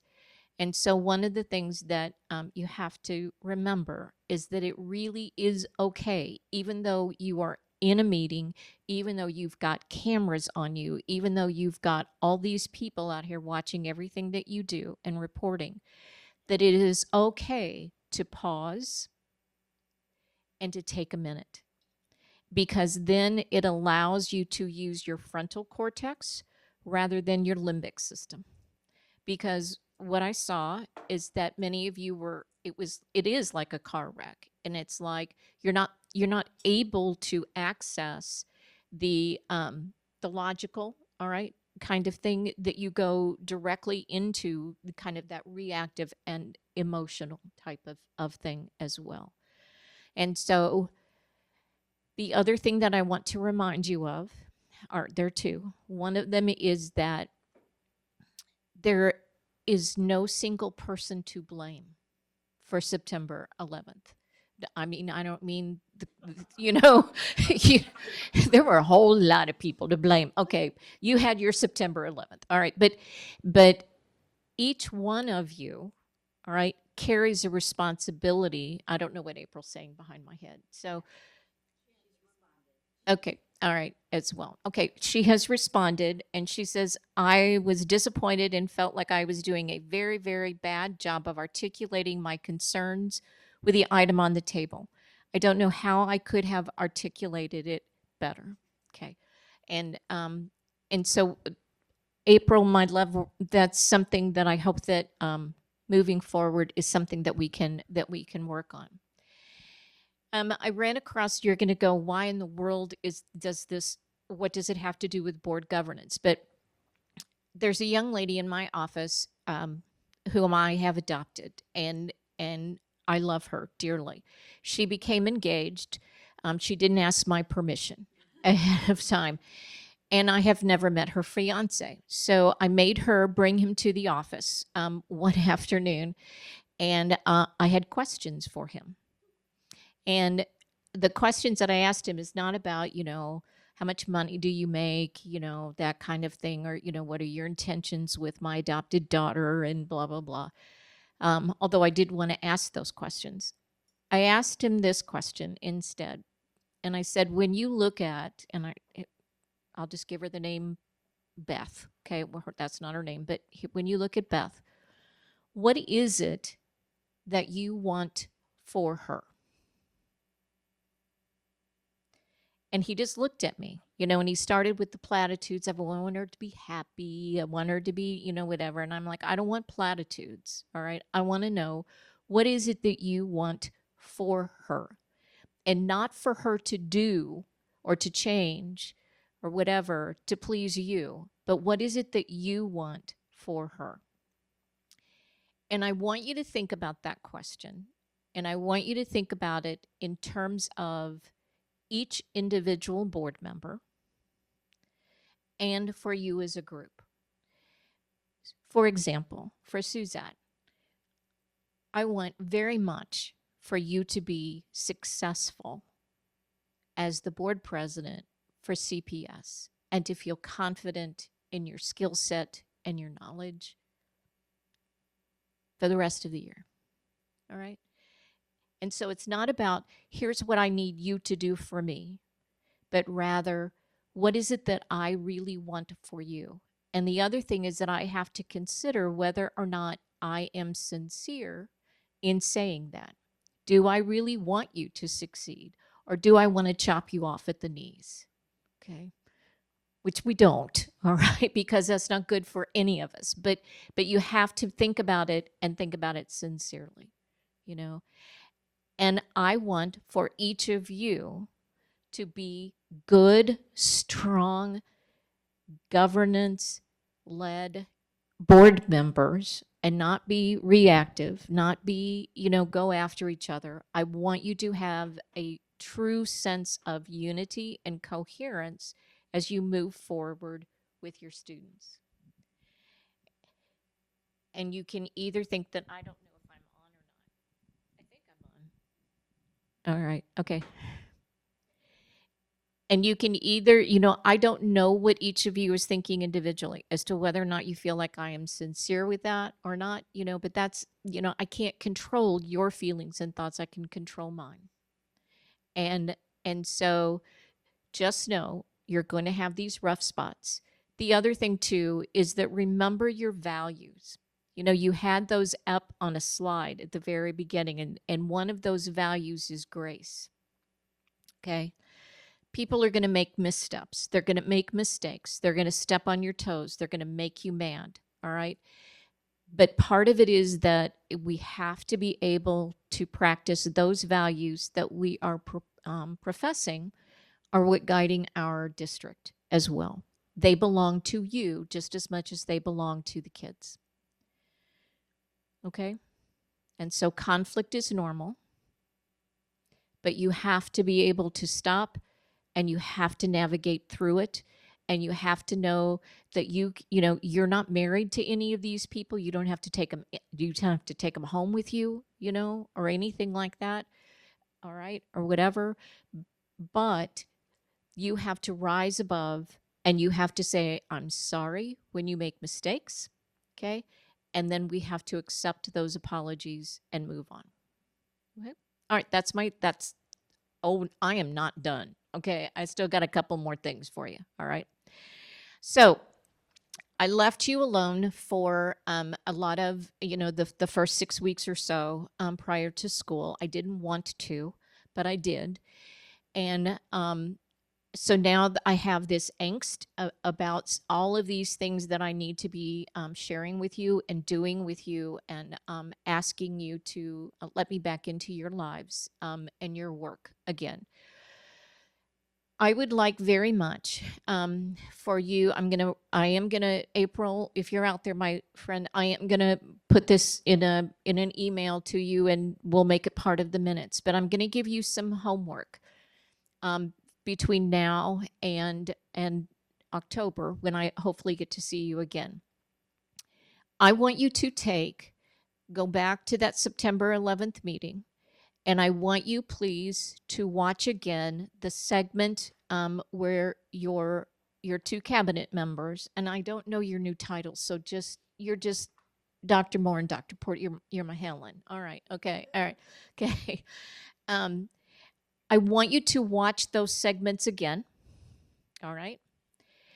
But I'm going to give you some prompts about trying to create what's called a data narrative. And a data narrative is simply about where you answer these kinds of questions, where you summarize what does the data say. Because I don't know that you really did that. And the other thing that I'm going to ask you to do with that is that I'm going to ask you then to list what are additional questions that the data brings to you. So, they're given such a short period of time. I felt for Adrian, all right, earlier today, and Adrian, of course, it's Adrian. She's going to have 30 slides, all right? Okay, if you gave her, I'm going 10 minutes, Adrian, and you had 30 slides. Okay, but in any case, that's her. And so there's a whole lot that they feel like they have to give to you within the short period of time that they are given. And so to step back and to do any kind of analysis with it, questioning with it, or whatever, it doesn't happen. It didn't happen. Not that I don't love the two of you, but it didn't happen. The other thing that I observed is that you didn't really ask governance level data questions. And I've given you resources on that, I know. And so I'm going to ask you, and I'll send it all to you again, but I'm going to ask you to go back and to watch those sections. I'll give you the little prompts for doing a data narrative. It's very simple. And then I'm going to ask you then to reflect and to think what could have been some of the questions that we could have asked. Okay? All right. Yes, my friend. So in that, I tried to get into that space, but asking about, as we got into that information, saying that this was a great overview. Right. But I need it, and we need to talk about it in deeper chunks. Correct. And breaking it up, because I felt like we had seen this data before.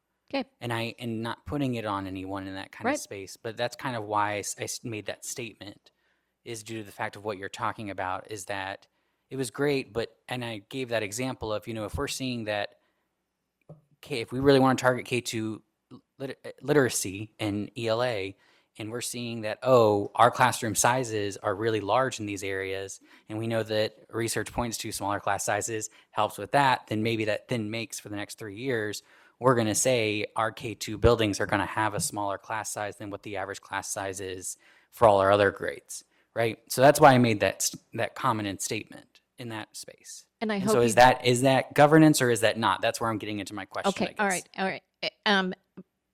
First of all, hopefully you got the $20 I Venmo'd you. Okay, all right, because yes, I applauded you when you were asking those particular types of questions. Because what you're asking then and what you're doing is that you're asking is how can this data inform our district operations? Correct? Okay, all right. And that is still within your governance realm. All right. It is not within your governance realm to say, then it needs to happen this way, this way, this way, or this way. That's where you leave it to your experts. I am going to work on a module with you on policy. And one of those things that I'm going to ask you to do in that particular module is that I'm going to kind of guide you is that according to policy, when does an issue rise to the level of the board? And again, I'm going to step on some toes when I say this, but the 20-minute porta potty conversation, all right, was really way in the weeds, and there were some things that I wanted to be able to interject and to say, oh, no, wait a minute, you need to back off of this. I understand what the concerns were. I get it. However, there were other ways to approach it. And you're looking at me like what? Okay. Are you asking me that question? Like what? All right. And that is, and I don't know all the nuances of everything that happened there, but if there is an operational issue, that goes between Mr. Gooch and, and Mary, or the district principal, or the building principal, and those kinds of things as well. So we'll get to that. All right. It will take some time. Oh, is this going to be a porta potty question? Okay. All right. But since you're using that example, so Oh, my great. question Okay, is fine. no, Fine, 'cause Jean. Okay, go for it. I agree, like operations and like we've talked about that a lot, and also where is the point where if we're being asked to approve money being Mhm. spent, right, or we're being asked to do things that those things do fall under the board responsibility, and so like how do you balance that tension between not getting in the weeds but also feeling like you are actually fulfilling your fiduciary and financial responsibility Correct. as a board member? Correct. And I think that's the tension in terms of like maybe how the conversation happens versus like does the conversation happen? You are correct. I don't have a definitive answer for you. All right. Right now, I can't give you the magic, whoop, whatever. Plus, I don't know. I don't have the schema, for the porta potties. I don't have the schema for all of that. I don't know what all the issues were. I don't know what the conversations were. So it's very easy for me afar to make a judgment that is probably not accurate. Okay. So I'll just leave that. All right. I'm looking at my notes. All right. So here's the last thing, and I'm sure I have hit my 20 minutes or probably gone over. I'm all right. Okay. We need time together. This drive by 20 minutes, 10 minutes, or whatever is not going to do it. And so I'm going to ask you to consider, because I know in November you do not have a work session and in December you don't have a work session. I'm going to ask you to consider having a 3-hour block, work session time, workshop time, whatever. We can have it, at our MSBA offices. We can do it on a Saturday. We can do it in the evenings. We can, I know that you're extremely busy, but I feel very, very strongly that you need to invest this time in yourselves and in your team. And And again, not that I don't love your cabinet members, I do, but it really needs to be the board members and Dr. Yearwood. And I'm just going to ask you to consider that for either November and or December, and that we would sit down, go back to the continuum, go back to some of the action steps that we had drafted of some of the things that you're going to do. And then also to take these issues that we've been talking about here and iron through them, and to talk about what we can do differently, how we can move forward, and how we can support you. Are you comfortable with that? I'm staring at you, Blake. Okay.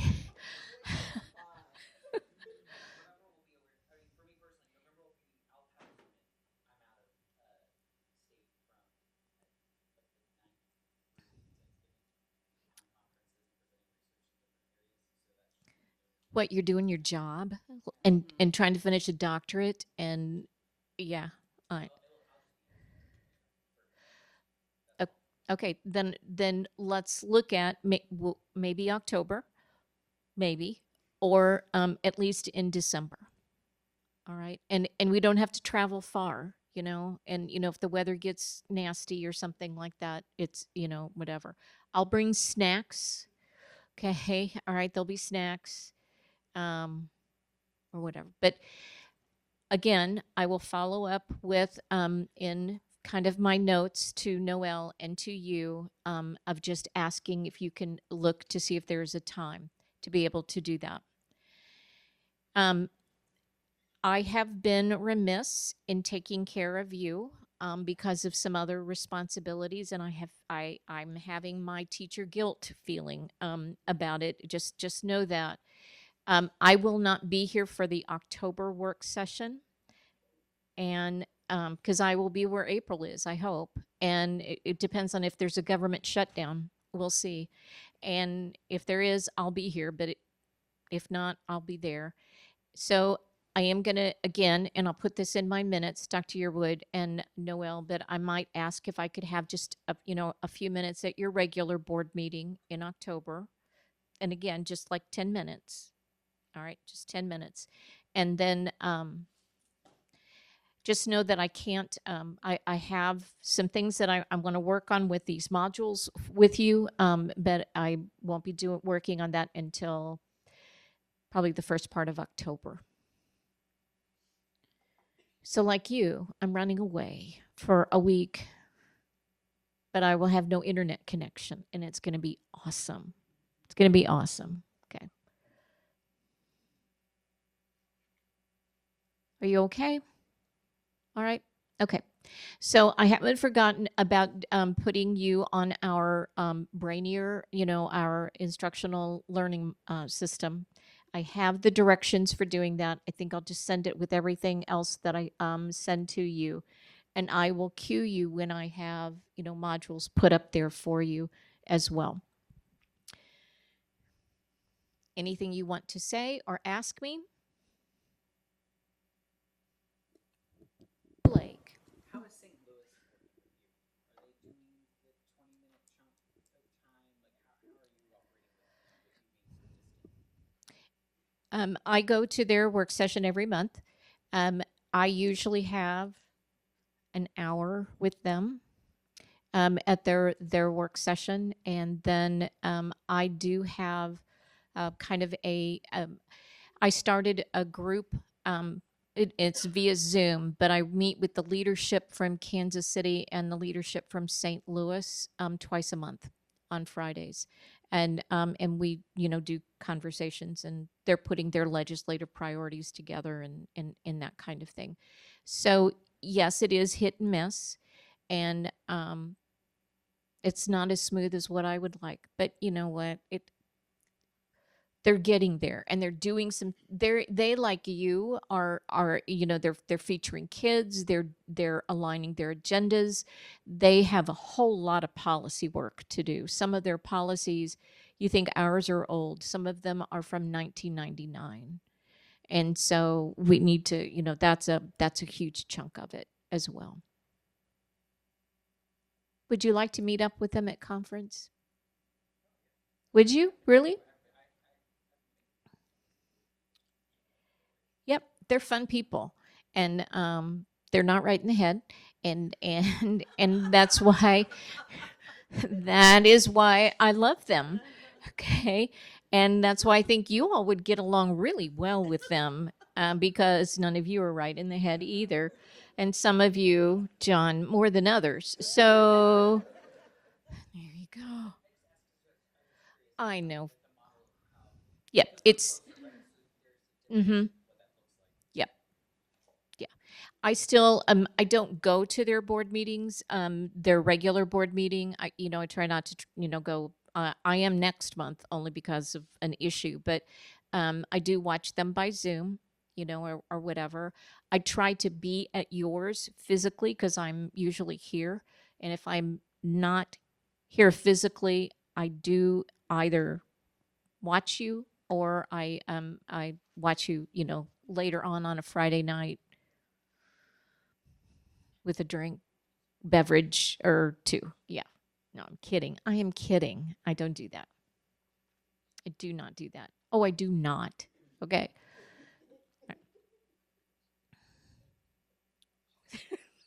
I know I have no life, Jean. I'm sorry. Okay. Just know that I love you, that I care about you genuinely. I truly, truly do, as individuals and as a board.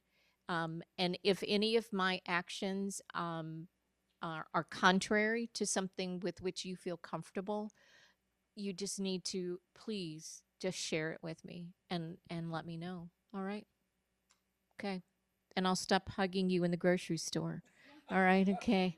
Ran into him in the grocery store and gave him a big hug, and here's this beautiful woman standing next to him. I had no idea who that was. Turns out to be his wife. Okay. Okay, there you go. All right. All right. Okay, I know I'm over my time. Thank you. Just carry on. Thank you, Janet. We'll get a plan together for spending a good chunk of time with you and diving into governance. Thank you.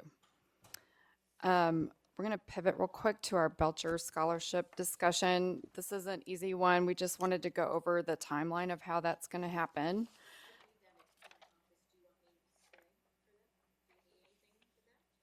I don't think so, but I mean, if you want to stay and listen and interject, you are welcome to. So attached to the agenda was the rubric from MSBA of how, like, possible scoring. So here's the timeline. It's going out to the buildings now. The deadline to apply for that at CPS is going to be October 16th. Noel is going to assimilate all the applications and send them to the board the week of October 23rd. And then we will have time to read the applications and score them individually. And then we will discuss and make nominations and vote during executive session on November 13th. We have to submit our name by the 15th, so that gives us enough time to do all of that. But the discussion and the nomination is typically pretty short, so we'll do that in executive session. And President Waters, I believe we will have those, all the nominations much earlier for you. I'll have to check on the exact date, but we knew when you were going to discuss it, and so we backed it up so that you'd have some time with the applications. Before the 16th of October? I believe it's the week before. Let me check with Dr. Taylor, but we wanted them early. Well, between October 23rd and November 13th, that's significant time for the board to read through them. And maybe the deadline, and then that's like Lyman time. Oh, we're on Lyman time now? Oh, good. But if you have them earlier, we'll take them earlier. Thank you. Any questions about that?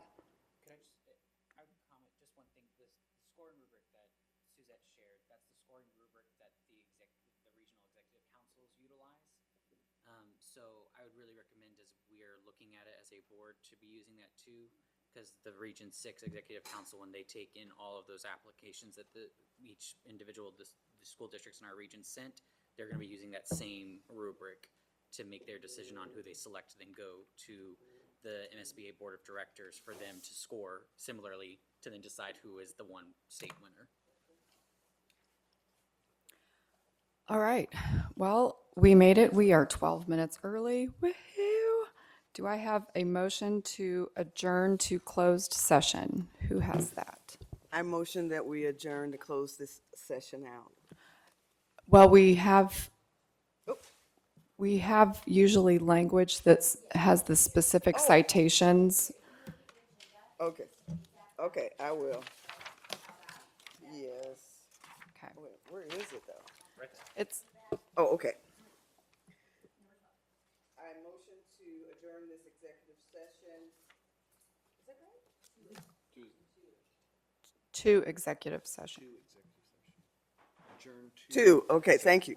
Adjourn to executive session, a closed meeting in accordance with RSM 610021. Well, yep. Oh, I couldn't see that. I don't have my glasses on. Subsection 1911, thank you. Is there a second? Second. And this will be a roll call vote. I'm tired. Karen, you did great. Mr. Willoughby? Yes. Ms. Farrow? You can put it in the chat if that's easiest. No, she must be on. She has to okay. turn on her Can you turn on video. your camera? Sorry. Okay. We'll come back to you, April. Okay. All right. Karen? Yes. Excuse me. Mr. Harper? Sorry, Karen. Yes. Mr. Lyman? Yes. Ms. Snodgrass? I can't vote. Okay. I don't know, I wasn't here. She was out. She was out of the room for the motion. Okay, Ms. Waters? Well, here's April. The motion on the floor is to adjourn to closed session. And so, April, do you vote to adjourn to closed session?